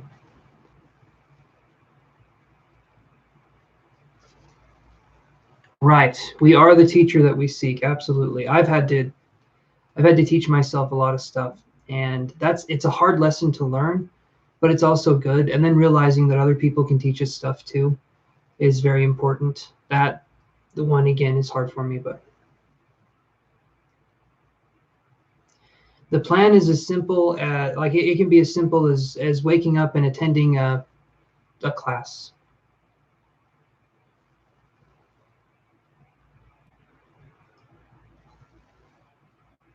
But that's what I'm seeing here. And Elisa, so if you want, you can see how I operate with these people that I'm doing readings for. Lisa, I'm doing paid readings right now. If you guys like the way I do paid readings, it's $5 for one question, and then it's $10 for 3 questions. It's up to you if you guys want to use PayPal, Super Chat, or Cash App. But that's what I'm doing. I'm not doing the free readings anymore, at least at this time, because I kept saying I would get to them, and the past 3 times I have not been able to, and I don't want to promise you guys something and then take it away. So that's kind of where I'm at.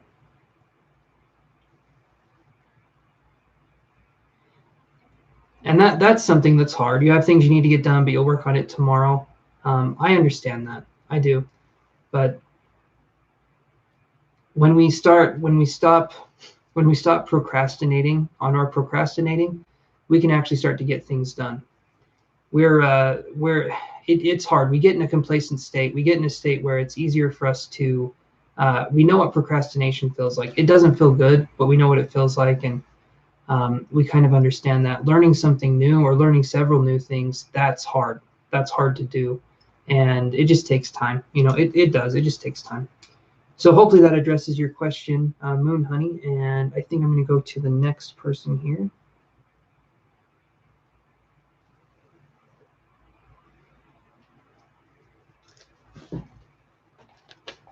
So like I said, you guys that are watching now, look at how I interact with people, and then you can decide if it's worth $5 for one question or $10 for 3, or you can look at my website and see the rates that I offer. I try to be fair with all the questions. I try to let you guys in on this, and like I've said many times, I usually don't bite, or if I do, it's a little soft.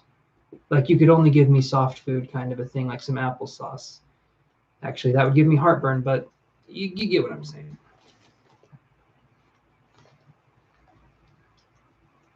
Let's see. Can I have a message for my guides regarding my career? All right, Kellyanne. Yep, you are up next. Let's see what we got here. Oh gosh. Okay, let me yawn. Let me do this here for a second. Okay. So let's see, Kellyanne, you're wanting a message regarding your career. This is something I'm still getting used to, Kellyanne. So we'll make this a little more fun for us, okay? Because I'm getting used to this, bringing fun and levity to this is good.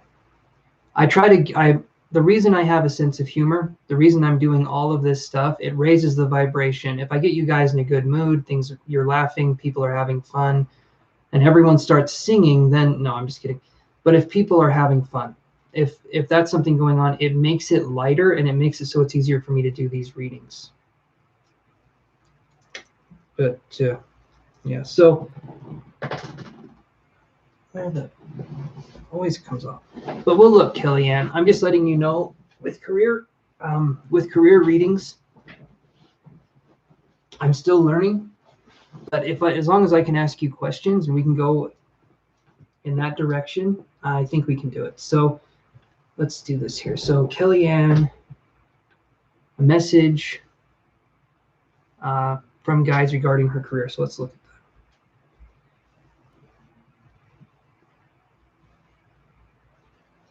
I get a sense, Kellyanne, that I can do this with you and you're not going to put too much judgment on it. You're going to help me learn, and I'm going to hopefully be able to get you some questions answered. So I appreciate that. Your energy feels welcoming, and I like that.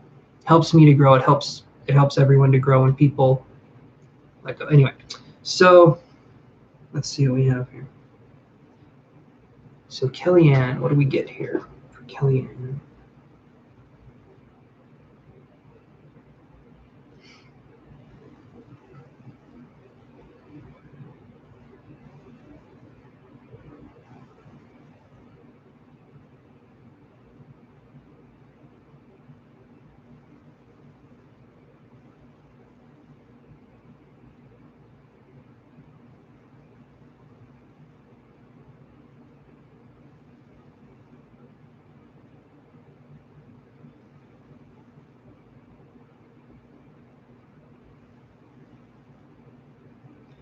So Kellyanne, when I'm looking at your profession, I'm trying to understand what it is. I saw an ear, and then I saw a nose, And then I saw, it looked like I was creating toys or I was doing something like that. So I'm wondering, do you work with your hands or do you work for a doctor or are you a doctor? If none of those are you, that's okay. I'm just giving the information I get. But again, still learning when it comes to the career side of readings. I can do tarot, but I want to challenge myself. You are a nurse. Okay, perfect. Perfect. So that's what I was seeing there, like working for a doctor. Okay, so that makes sense. Is it an ear, nose, and throat stuff that you do for a doctor, or is it just like a general kind of nurse? Because I was seeing nose and ear, but maybe because of COVID, there's more surrounding that. But that's what I was seeing at first. Okay, and do you work with children too? Because I did see a toy horse. So either, yeah, I did see a toy. So I'm wondering if maybe you work with children as well. Substance abuse, that is interesting. Okay. Okay, so definitely, okay. All right, well, we had the first link there. We did have that, so in the health field. Okay, so let me see what else I can get here.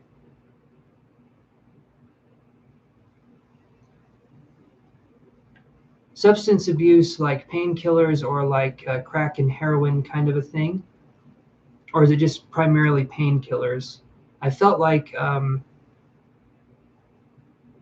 was being drawn towards like heroin or something like that, but again, it could just be substance abuse in general, and I'm just kind of fixating on one thing. Drugs and alcohol. Okay, okay. So this right here, this is a heavy field, is what I'm feeling. Obviously, it's a heavy field, but all right. So Kelly, is this a job for you where is it difficult to come in? I felt like I was being shown someone who, like, this is difficult. It kind of weighs on the soul. Is this kind of a harder job at times? I would imagine it would be.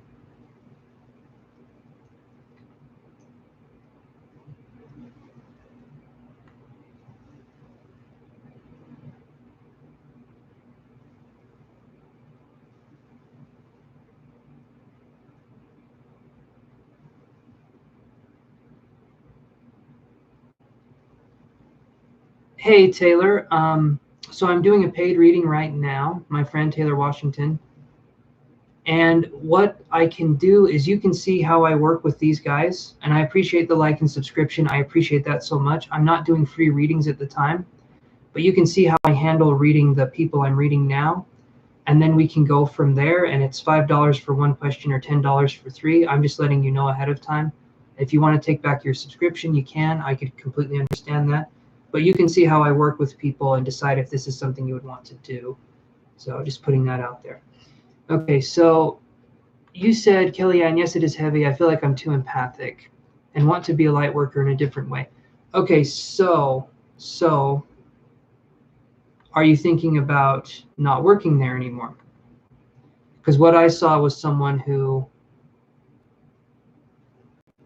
because it does feel heavy. It feels like it's strong. And if you're an empath, you want to help people, of course. But being an empath in that kind of environment, it probably feels like at the end of the day that, so Glipper, right now, Kelly is the last person on my list. The person I'm reading now is the last person on my list.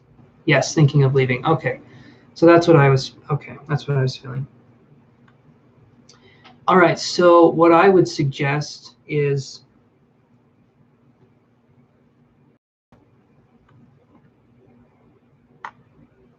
I wouldn't take a subscription, but is it a tarot and psychic reading aspect? Yeah, I do tarot, I do psychic, I try to get messages from guides. I'm trying to challenge myself this week, trying to get more psychic and intuitive information. So Kellyanne, here's what I'm thinking, is that you're someone who's empathic, and probably you're working on boundaries in your life with people. Generally, an empath is someone who is working on boundaries in their life And generally, if you're very empathic, you've had a life that I would say people would consider to be somewhat difficult. And what I describe this as, because in the spiritual journey, in the kind of the way psychic ability, the way mediumship, empathy kind of shows itself at first is, I'm just going to do this, pull my hand back. I feel like the camera's not focusing. Okay. So, oh, Glipper, thank you. Let me see here. I can put you on the list. Hold on.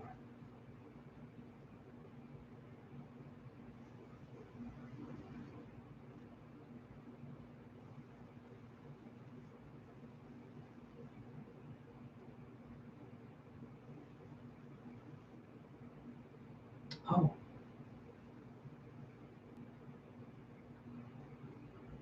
Okay. One second here. Thank you, Glipper, for the donation. I'll address Kelly's reading, then I'll get to you.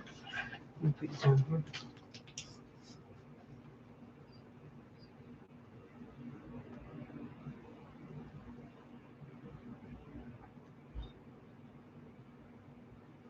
Okay. No, thank you, my friend. I appreciate that.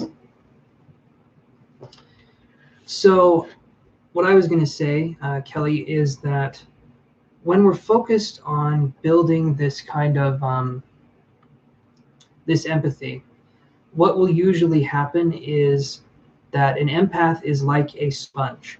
Okay, when we're talking about there being this kind of energy, an empath is a sponge, and the environment or the water that is around the empath can be the dirtiest water we've ever seen. It can be contaminated, it can be poisoned, it can be toxic, it's not drinkable. The empath, though, absorbs that water anyway. The empath, like the sponge, wants to absorb. And generally what the empath tries to do is they try to express the emotions of the person that is experiencing the emotion. They try to express it for them because that person doesn't know how to handle their own emotions. And generally, you're dealing with people that are very closed off emotionally. They don't know how to express themselves. And that can actually become very, very exhausting because you're no longer expressing your own self, your own emotions. You're expressing other people's emotions for them, but you're not able to do that because it's like you're trying to translate a language that is uniquely that person. You're trying to translate it into your own language. It's not coming out, and you're trying to express emotion that is theirs through yourself. And generally that happens in relationship dynamics. The woman will usually take on the emotions of the man that is non-expressive. And by doing that, there's this dynamic that's created. And generally that's what, in my opinion, that's what breaks people apart, is that the woman is trying to express the man's baggage. See you, Moon Honey. Thank you for stopping by as always, and take care, okay?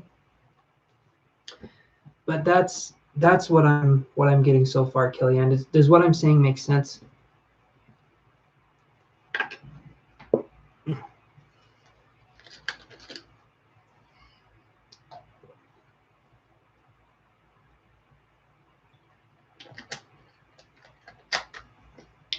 Awesome, awesome, awesome. Okay. So Kellyanne, when I first connected with you, I get this jubilant, this bright energy, and also on my face, it looks like I'm staring straight at heaven, but okay, there we go. It evened out. But I get this bright energy from you. I get this sense of like it's like a new day, a new spring day kind of energy. And I do feel like this environment is very heavy. I feel like though that okay, so let me do this. Would you guys mind if I did a little exercise here? I know Glipper donated, but I promise this is worth everyone's time, and hopefully it can help you guys. I'm going to do a little exercise, and you get to see me stand up, which is great. And so let's try this out, you guys, okay? So here's something we can do when we're focusing on building up our empathy, but we're also making a boundary, okay? There's energetic principles that come into play here. For instance, an empath will go into a crowded place they get overwhelmed very easily because there's all these emotions from people. They don't know where to go, what to express. There's anxiety. So what if there was an exercise we could do that would help it so that when we go out, we can remain centered? And I'll show you that exercise. So is anyone wanting to learn that exercise? It's more of a physical movement, but it's helped me to not feel as expressed, like I have to express other people's stuff. But I'll just show you. I'll just show you. Okay, so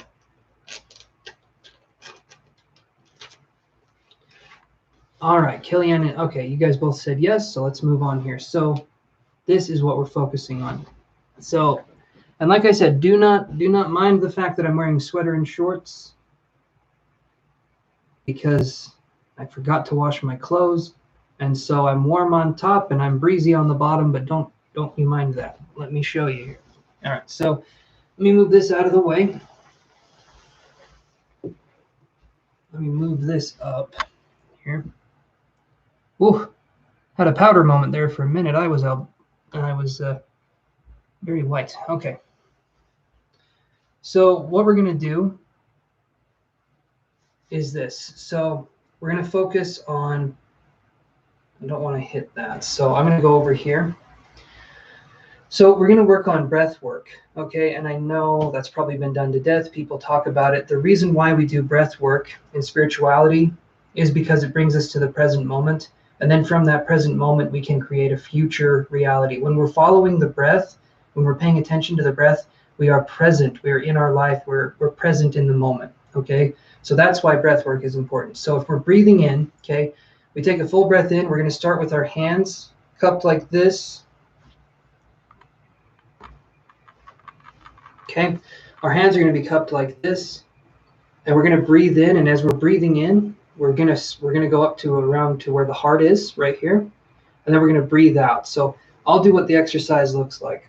Okay, and what this is doing is it's building up this energy within us, and it's building up a barrier or a boundary. We're taking our energetic body and we're strengthening it.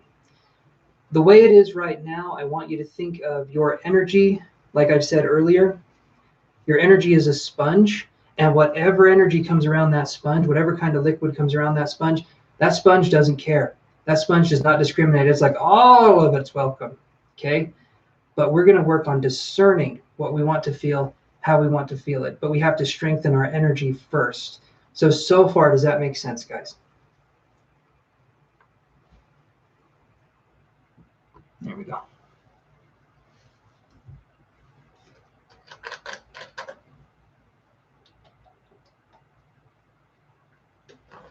Okay. Right. So we're just basically strengthening. It's like strength training for the emotional body, so to speak. So what we do is this. Okay, move that back down. We breathe, we start here, we breathe in up to where our heart is. Okay. When we get to the heart, we go up a little bit more and we fan our arms out. So we go like this, we go.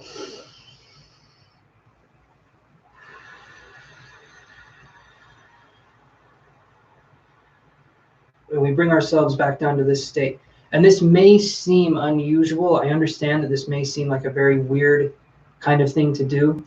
But with the human body, with how things work, we create around us what is called a torus, Torus.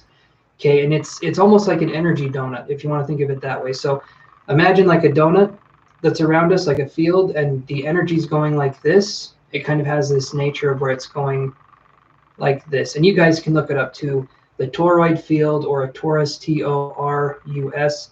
You guys can look that up and you can see what I'm talking about. But when we do that, we're establishing an energetic connection, and over time, we're strengthening. It's like strength training, like I said. And so we'll do it again here, just so you guys can understand kind of where I'm coming from. So again, we start from the base, just kind of below the groin area, and when we breathe in, we go to the heart, and then we go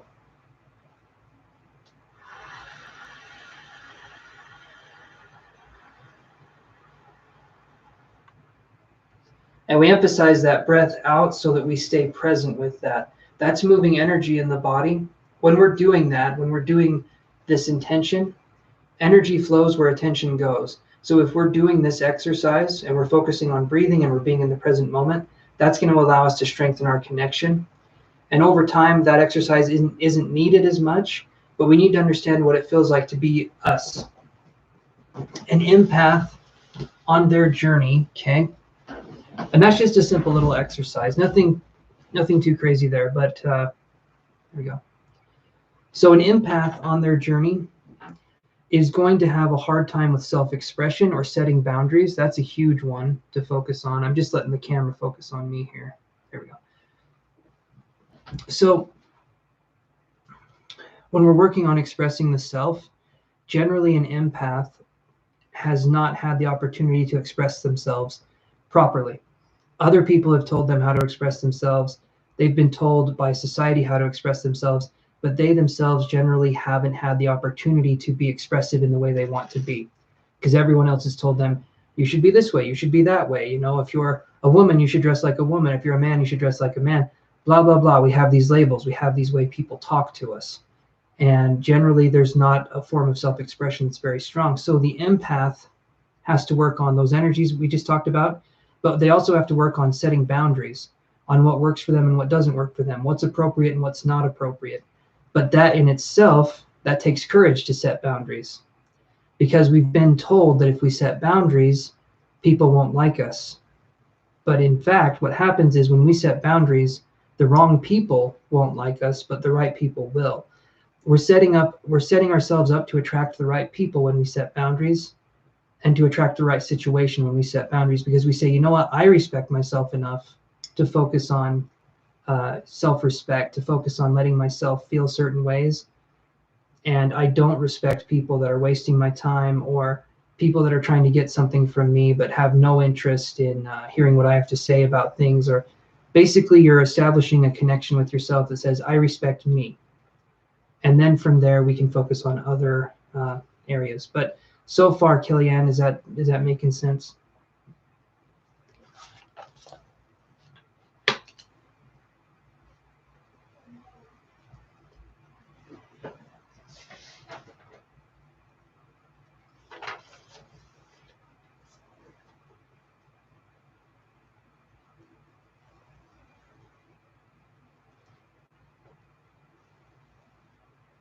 You're very welcome, Kellyanne. Very, very welcome. Okay, so I think Glipper is up next here.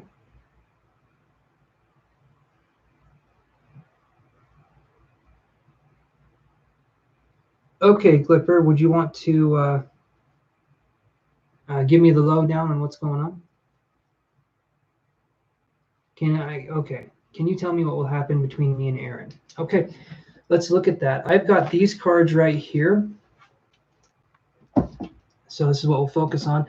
These cards are the True Love reading cards, and they are these ones. So we'll see what we get for this here.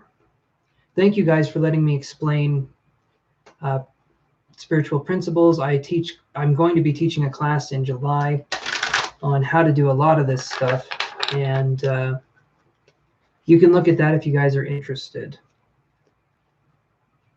Hopefully I will have another person helping me teach it, but I'm going to be teaching psychic ability and mediumship and things of that nature. So I appreciate you guys letting me talk about that. Okay.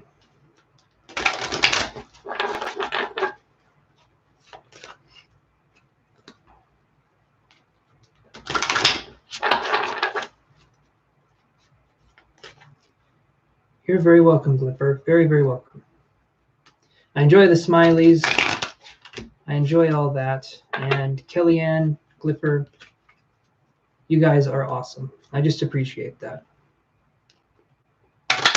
Okay, so let's focus on how Aaron, let's see, what will happen between me and Aaron. That's good. Okay. So the first thing I get with you and Aaron is I see the garden right here.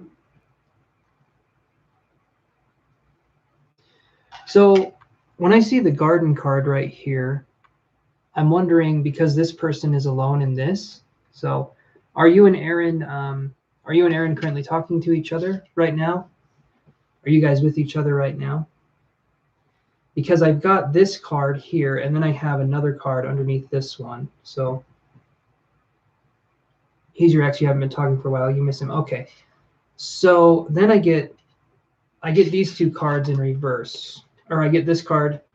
We have sexual freedom, okay, and then we have sexuality in reverse. So I'm looking at these cards and I'm thinking, maybe there's a certain attribute in the relationship that you miss.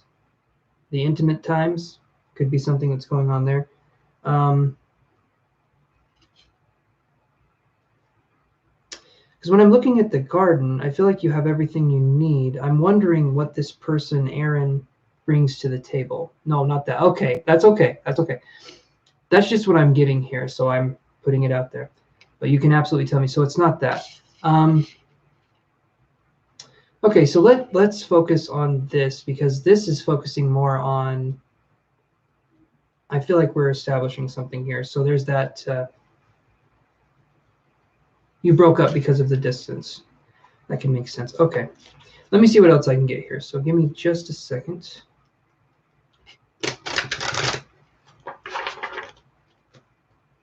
Do you or him play an instrument? I felt like I was seeing a musical instrument, but I wasn't sure. It felt like it was a piano, or maybe you like classical music. I'm not sure, but it felt like music was there as a kind of thing when I was focusing on your connection, not you. Okay. Okay. So I get this card right here, the Divine Masculine. Yes, but we like music. Okay. And you think that would be universal, but I myself, I'm not really much of a music person, so I'm just asking. But what I saw was listening to music, so that was probably a connection that you guys shared. I get the Divine Masculine in reverse right here when I'm focusing on your connection with him. You broke up because of the distance. I feel like that's what he said, or like, that's kind of how things played out. But I feel like there was other incongruencies and incompatibilities there when you guys broke up. Besides the distance, it feels like there was other things at play. Maybe I could be wrong in that. When I see the Divine Masculine in reverse, it makes me think there could be something else in play there. I'm just thinking here.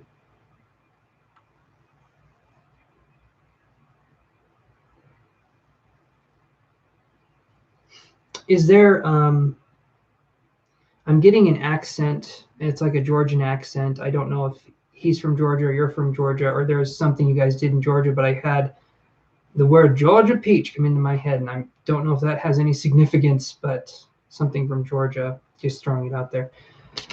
If not, that is fine.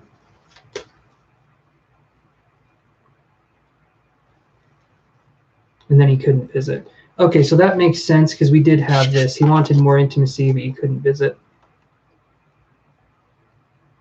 because of COVID, which makes sense. So that's why these cards came up, showing that there was wanting to be a connection, but it couldn't happen. So that makes a lot of sense, actually. So,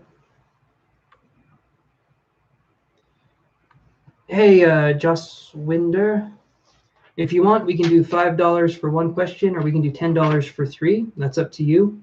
And my Cash App and everything is down below, and my PayPal, and you can super chat if you want, however you feel comfortable with that. But okay, so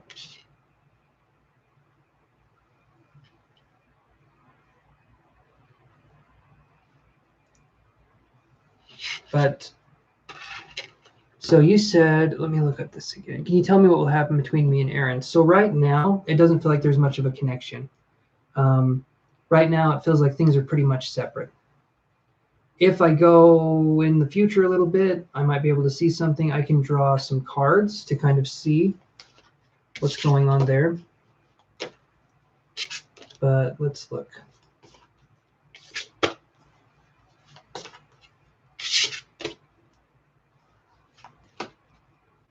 All right, let's look at that. So here's what I'll do. I'll do Hi King and Pharaoh. I'll do 1 month, 3 months, 6 months, and a year. I'll do 4 cards on the connection, on kind of what's going on with the connection. So let's look and see what will happen with that connection.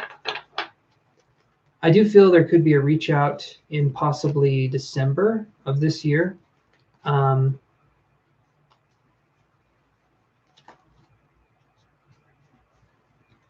that's what I'm feeling. Hey there, King and Pharaoh. How are you doing? So if you want to do a question, we can do $5 for 1 question, or we can do $10 for 3. That's up to you. You don't have to pay. But yeah. Okay, so let's do this. So 1 month from now, so this would be in June. Okay, 3 months, this would be, let's see. Oh, I'm drawing a blank here. That would be, so this would be August. Then 6 months from now would be October. And then this would be basically December, or no, this would be, this next one would be from October to now. So let me look at that one. And even if I'm doing that, every single one of these cards that I'm getting is, so all of these are in reverse. So I'm not feeling like there's going to be anything within the year with him. I'm getting the Garden and the Gate in reverse. I'm getting the Rest and Rejuvenation in reverse. Thank you, Joss Winder. I appreciate that, my friend. Then I'm getting the Woman Holding a Heart in reverse. And then I'm getting the 5th chakra. So right now, with this connection with Aaron, I'm not feeling like anything's going to happen within the year. Glipper, it feels like you guys are kind of doing your own thing. And I understand you miss him, but you miss the person. But I do feel like there's going to be more distance before there's any closeness again. So I would say give it some time. You know, do your own things, still have your own stuff that you're doing, but it feels like it's just going to be a while before there's a connection.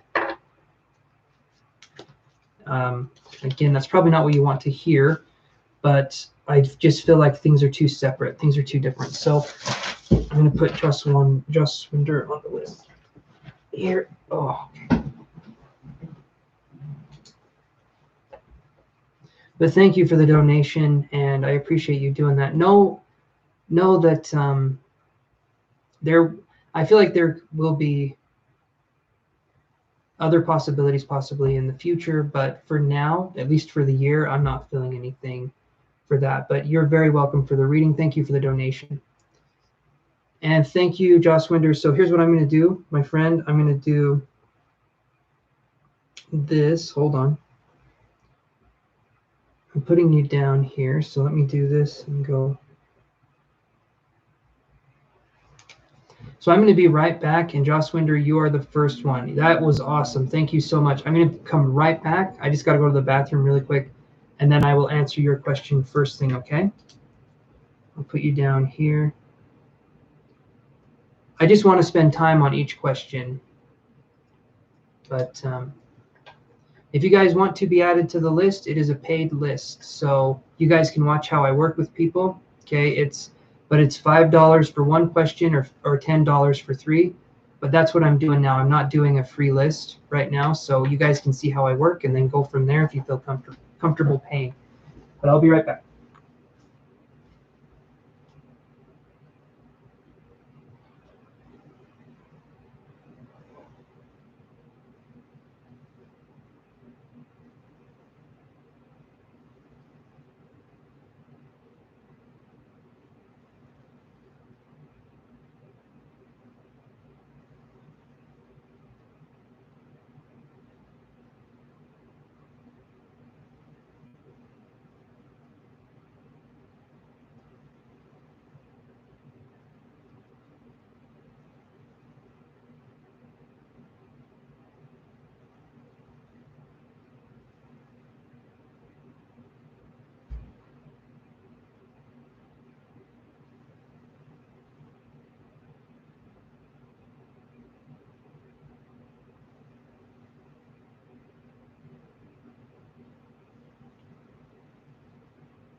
Oh, thank you, Ray Mines. You're right after Joss Winder. Thank you so much for the donation.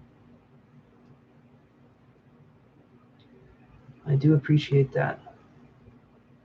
So now I'm going to light an incense, and it's literally just right over here. So I'm just going to go right here, take an incense, light it up.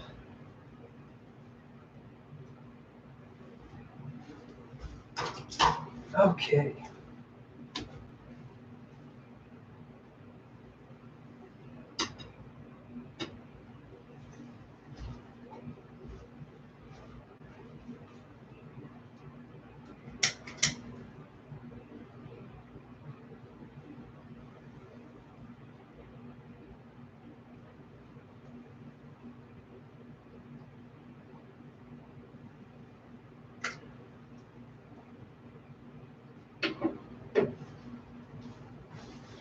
All right, Joss Winder, let's see what we got here. So, what are Joanne's senior intentions towards me this month? We both Capricorn and Prince. Okay, so let's look at this.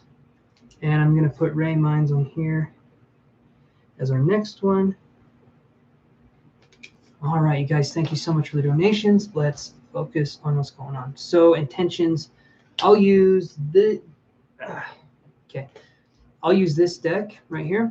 We have the True Love cards. Down a little bit. So these are the True Love cards I will use for love questions. So Joswinda, let's see what we get here. They're both Capricorns and Friends. So what are the intentions for Joanne this month? This month, meaning let's do this instead. So I'm going to rephrase your question because this month is almost over. I'll say May. What are Joanne seeing intentions towards me this month or in May, so that we can get a better kind of understanding, a broader question instead of the last of the month for April for me. Let's do that.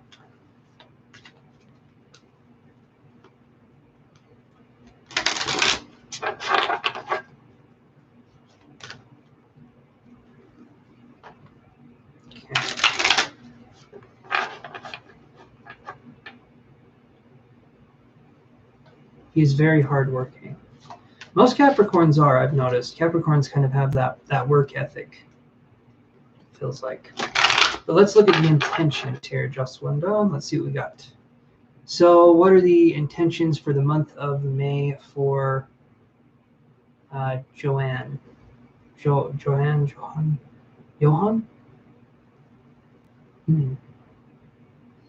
Is it Johan? Is that how you say it? I don't want to be given the wrong name, but for your chosen person of interest, let's see what we get here.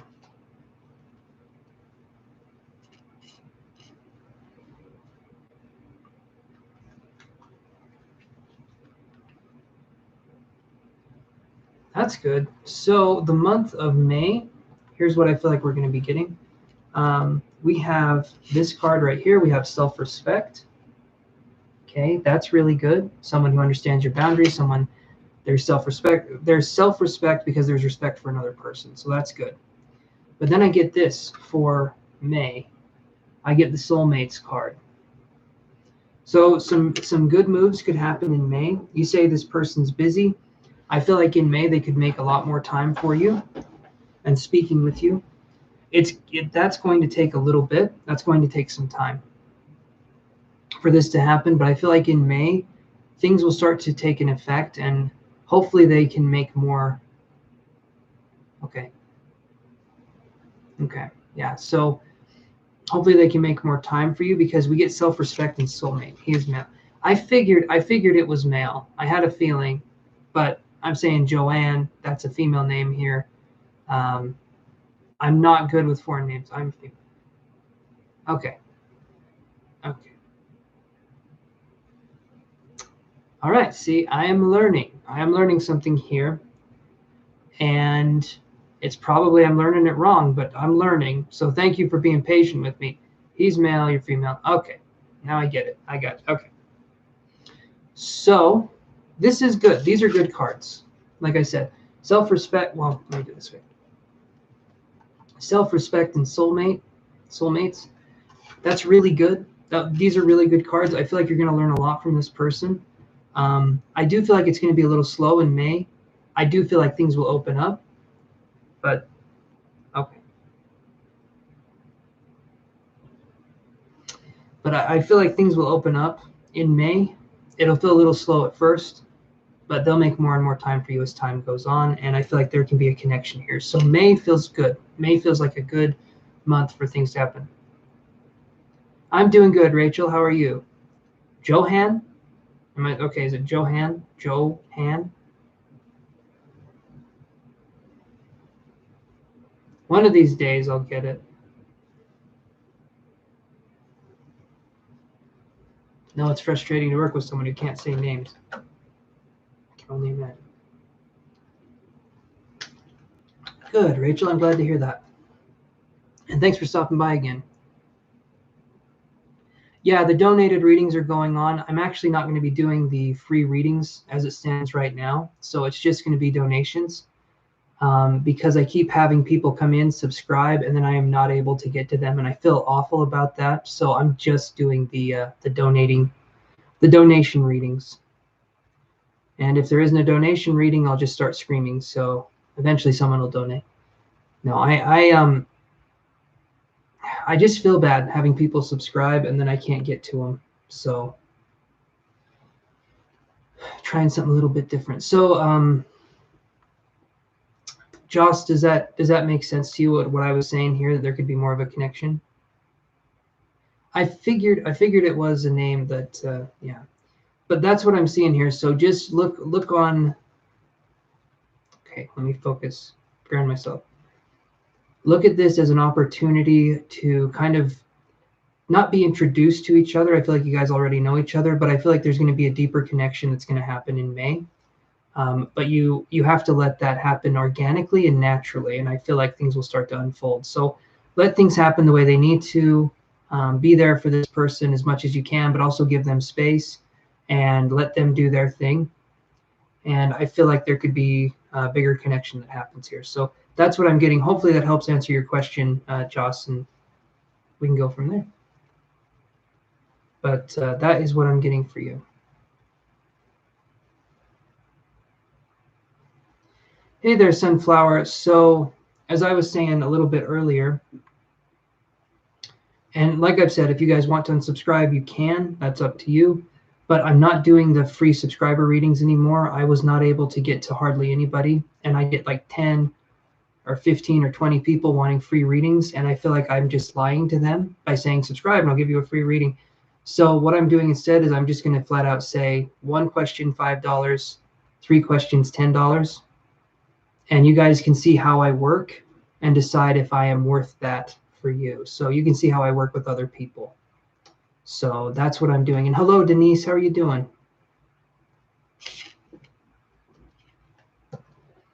I just want to be honest with you guys. I don't want to get subscribers and then have you guys unsubscribe because I can't do the readings for you. I just hate that.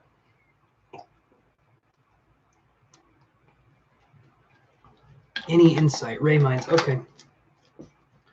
So Joss, I'm going to go to the next reading here. We have Ray Minds. And I'm going to see what I can get here.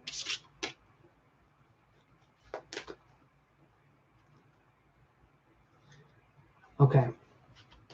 Give it a little bit more time, Joss, and just kind of let things happen organically. Communication's very little, but I do feel like there's a reason for that. You said there's school, there's things going on. Hopefully, I don't know how it works in India, if that's, but I do feel like there can be something that happens in May, but we have to let that happen more organically. So just kind of see how it goes. No, don't force communication. Back off, allow yourself to back off. And I know that's hard to do, but in this situation, yeah, just take a step back, kind of see what happens with that. That's what I'm feeling, is that it just needs room to breathe. The connection just needs, you're very welcome, Joss. Very, very welcome. And thank you again for the donation. I very, very much appreciate that. Okay, so Ray Mines, let's move on to you, my friend. So, trying to figure out the purpose for meeting Stephen, any insights? So, Ray Mines, can I do something a little different with you? Would it be okay if I did more of a psychic connection?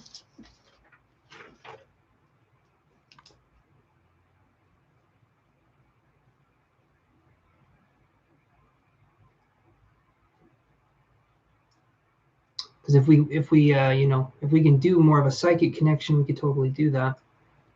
Sure, thank you. Okay, so I'm going to try picking up information psychically. If I'm not hitting stuff, please let me know.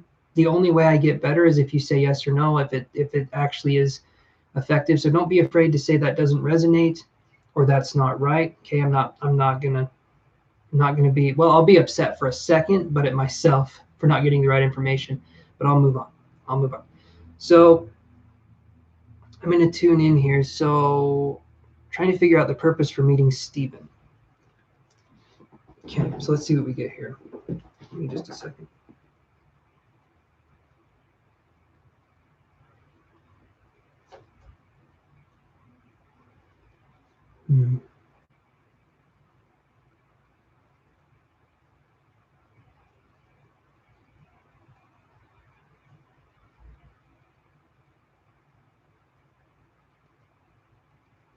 One of the first things I was being shown was it was almost like the scales were tipping. So is this Stephen person, I either feel like they're incredibly generous or they're not generous at all, but I'm going to lean towards someone who's a little more generous with their time or with their money or with something.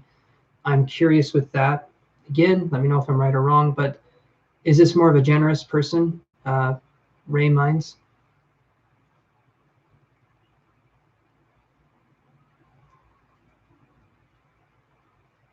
Either that, I mean, it could be that they're a Libra too. I'm not sure, but that was what I was feeling. Just something I was getting. You think so? Okay. So with this person, there was a sense of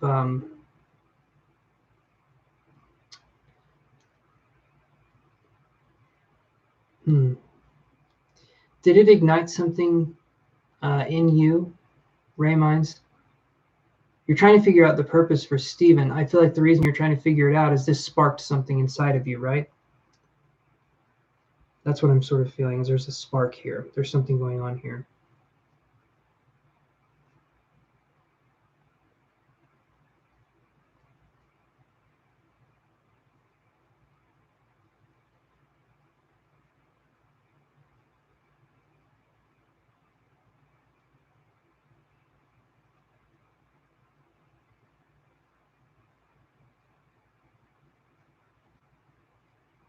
Yes, that's true. Okay, so that's what I was feeling. All right, so I'm going to see what else I can get, what kind of information I can get.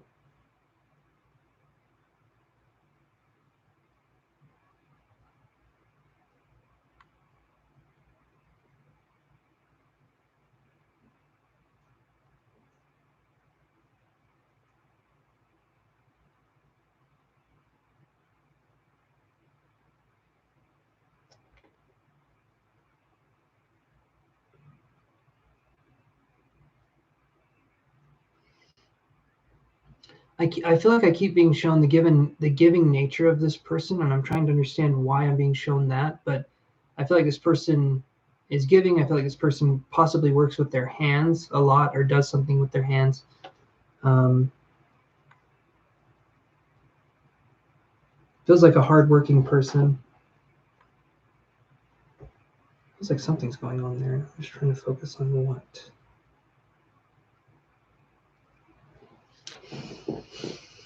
Okay. Okay, this is very true. All right. Thank you. Thank you for helping me with this. I appreciate that. It's So I'm scribbling down on paper. That's what I'm doing. If you guys are wondering, like, what's he doing? I'm scribbling on paper. Sometimes it helps get information for me.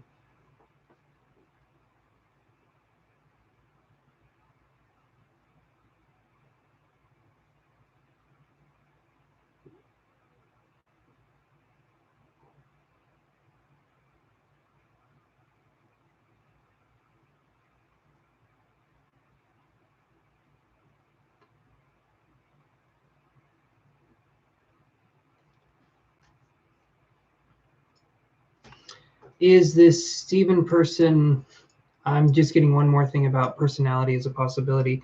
Is this Steven person really into movies or shows or like superheroes or something? I heard the term fanboy, which to me would describe someone who's really into cinema or movies. I'm not sure. Or someone who's really into, could be fantasy, it could be sci-fi. Don't know if that means anything. It's just something I got.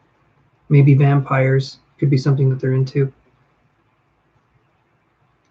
It's interesting. I just keep getting this kind of impression. So anyway, let's focus. Yes, this is also true. Okay, so let's focus on some other stuff here. Let's actually focus on the connection. It's hard for me to get information from this person. I do feel like they're generous. What we've gotten so far makes sense, but I do feel like there's this sense of this person gives, but maybe they could give at a distance. Maybe there's something there. Does it feel like this person gives, they can have this kind of image of being giving, but does it feel like they're kind of secretive? Are they like really talkative? Are they very open? Or are they more secretive? Ray minds. Kind of like not talking about themselves a lot, focusing on others, or just kind of quiet.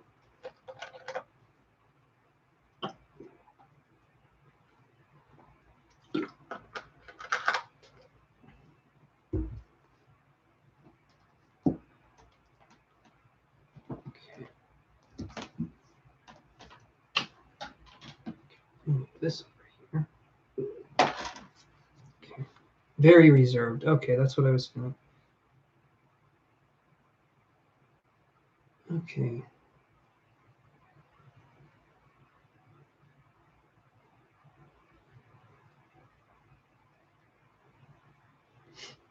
Okay, so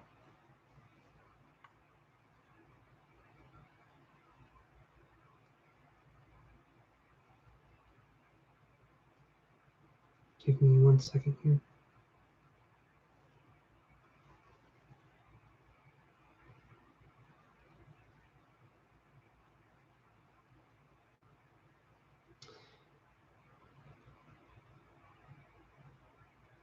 Sorry, 1 second.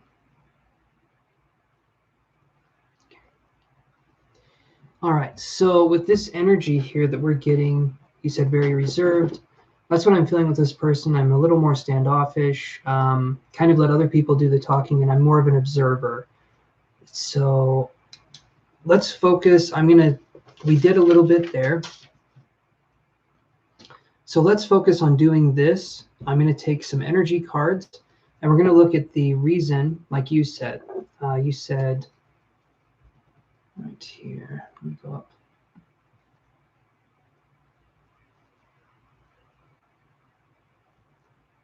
Trying to figure out the purpose for the meet. Okay, so that's what I'm going to look up. What is the purpose of you meeting Steven? I just wanted to see if I could get character traits, if I could do something along those lines and then focus. So thank you for letting me do that. That helps to strengthen my ability, and I appreciate you helping me with that. So let's look at question.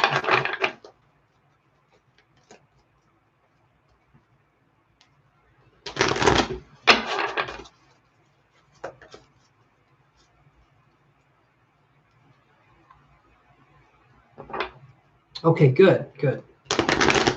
Perfect. That's what we were wanting. When you're doing evidential readings, right? I want to give you things that make sense to you about the person. Otherwise, I'm just saying, well, Steve is a man. Steve is, which of course, more than likely anyway, but that's exactly what we were shooting for. I want you to be able to observe or to understand the reading from that perspective. So thankfully that happened. So let's look at this here.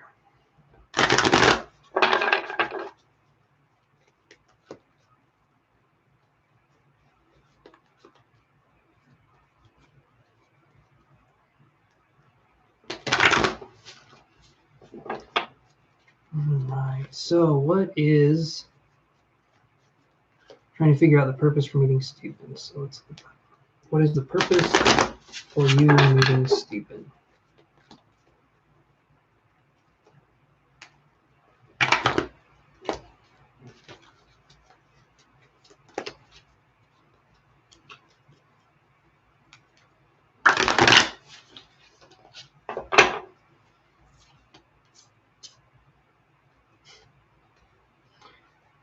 Honestly, so what I'm getting is this and this card.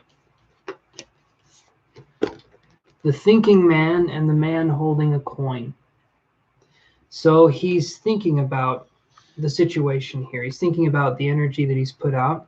The man holding a coin is the generosity that this person has. The thinking man is the reservedness. The way that this person operates is they think first and they really weigh out the options and then they act. And so this person in your life right now, I feel like for the next month or so, is going to be more background. He's going to be there, but he's going to be more in the background, so to speak.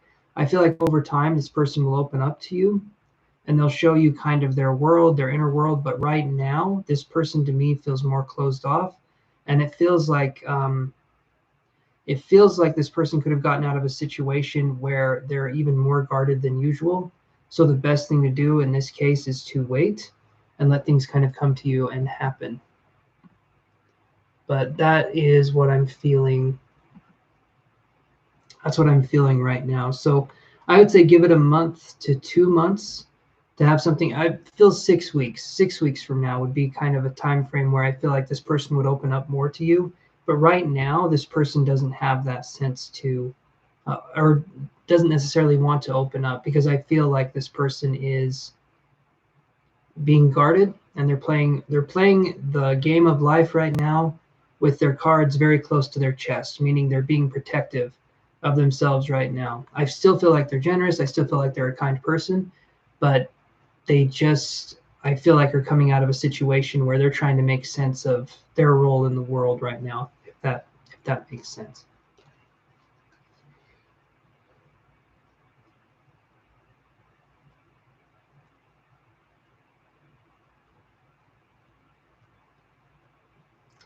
So does that make sense for you, Ray Minds?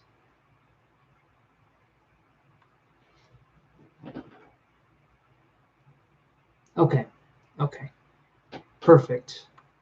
That's what I'm seeing there, and possibly there could be someone else. There could be someone else with this. I keep getting a G name as well, and I'm trying to understand how this person plays a part. But the name is like, it's either a G name or a J name. It's like Jean or Jeanette or John. It could be John, but I feel like it's Jean or Jeanette or something like that.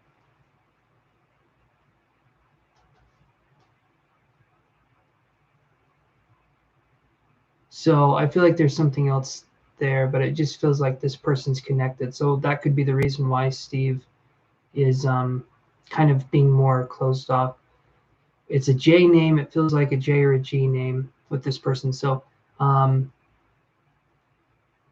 seems to have helped answer the question. So just give it some time and let things take their course. And you remember seeing the same J. Okay. So trust your instincts, trust your intuition there, what's going on. But let this unfold naturally over time. So 6 weeks, let things kind of play out the way they need to play out. Don't try to force anything. Don't try to seek Stephen out. If things happen organically, let them happen organically. Don't try to force a situation. Does that make sense to you? Just kind of letting things percolate, so to speak, let things sort of build up naturally.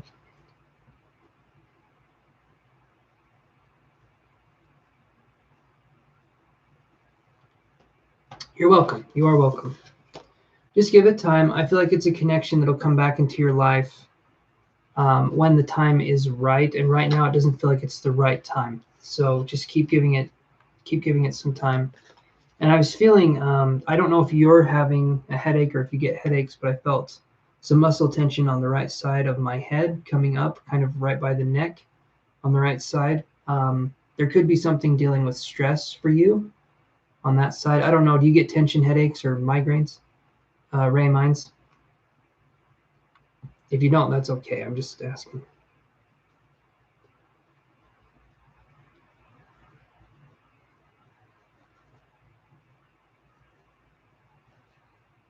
You do always. Okay, so that's what I was feeling there.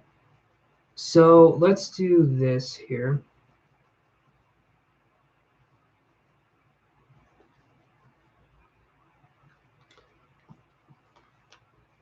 Do you have a headache right now, Ray Minds?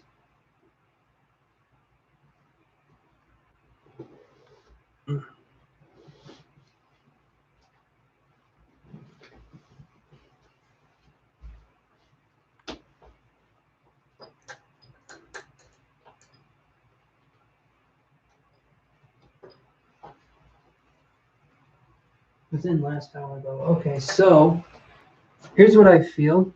Um, so Ray Minds, there's some stress. Obviously, there's some stress there, and I feel like that could be another reason why this is taking a minute for things to happen. Are you currently going through something? Not just with this person, but are you going through something, learning how to understand yourself better? Because it feels like I get a sense that you're going through something. And I don't know if there was a birthday that you celebrated not too long ago, but I was feeling like I'm going through something, and for some reason, a celebration came into my head, and I'm wondering if that has anything to do with that. So, I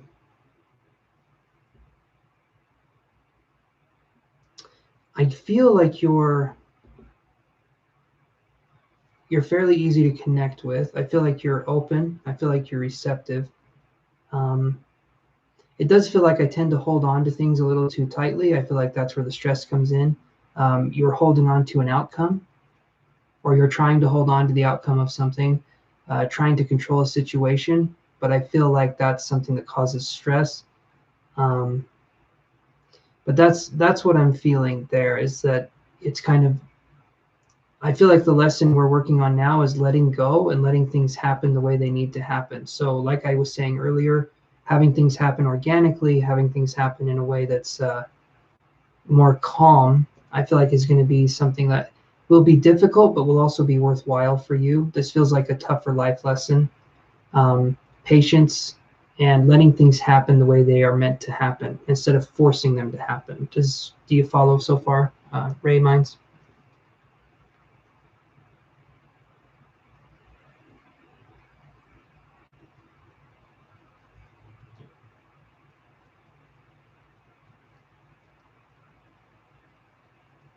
Okay.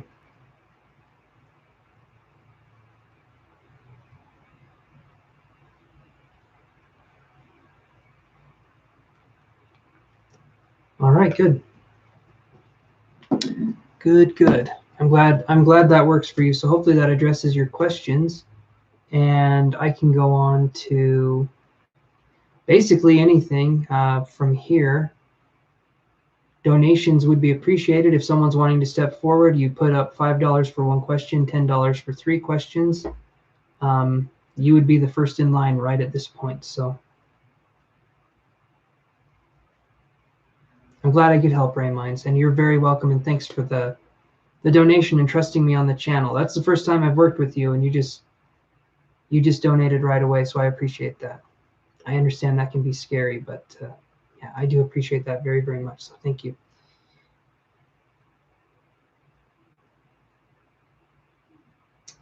Okay.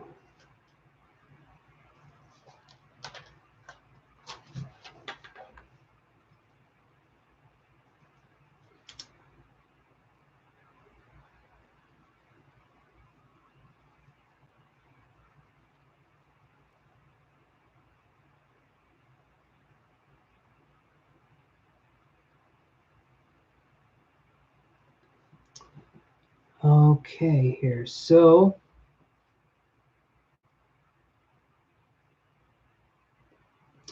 thinking here, we got through the list. So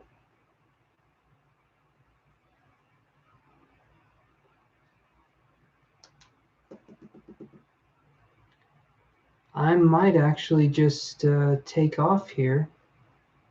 It's seeming like I answered all the questions and things are going well. So I might see you guys on Monday.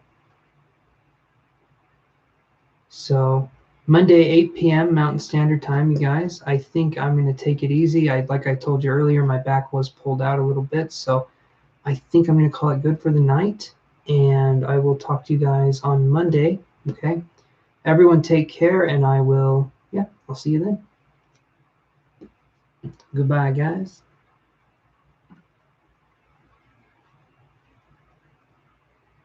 Thank you, Ray Minds. I will definitely get some rest. Thank you for letting me work with you. I appreciate that, my friend.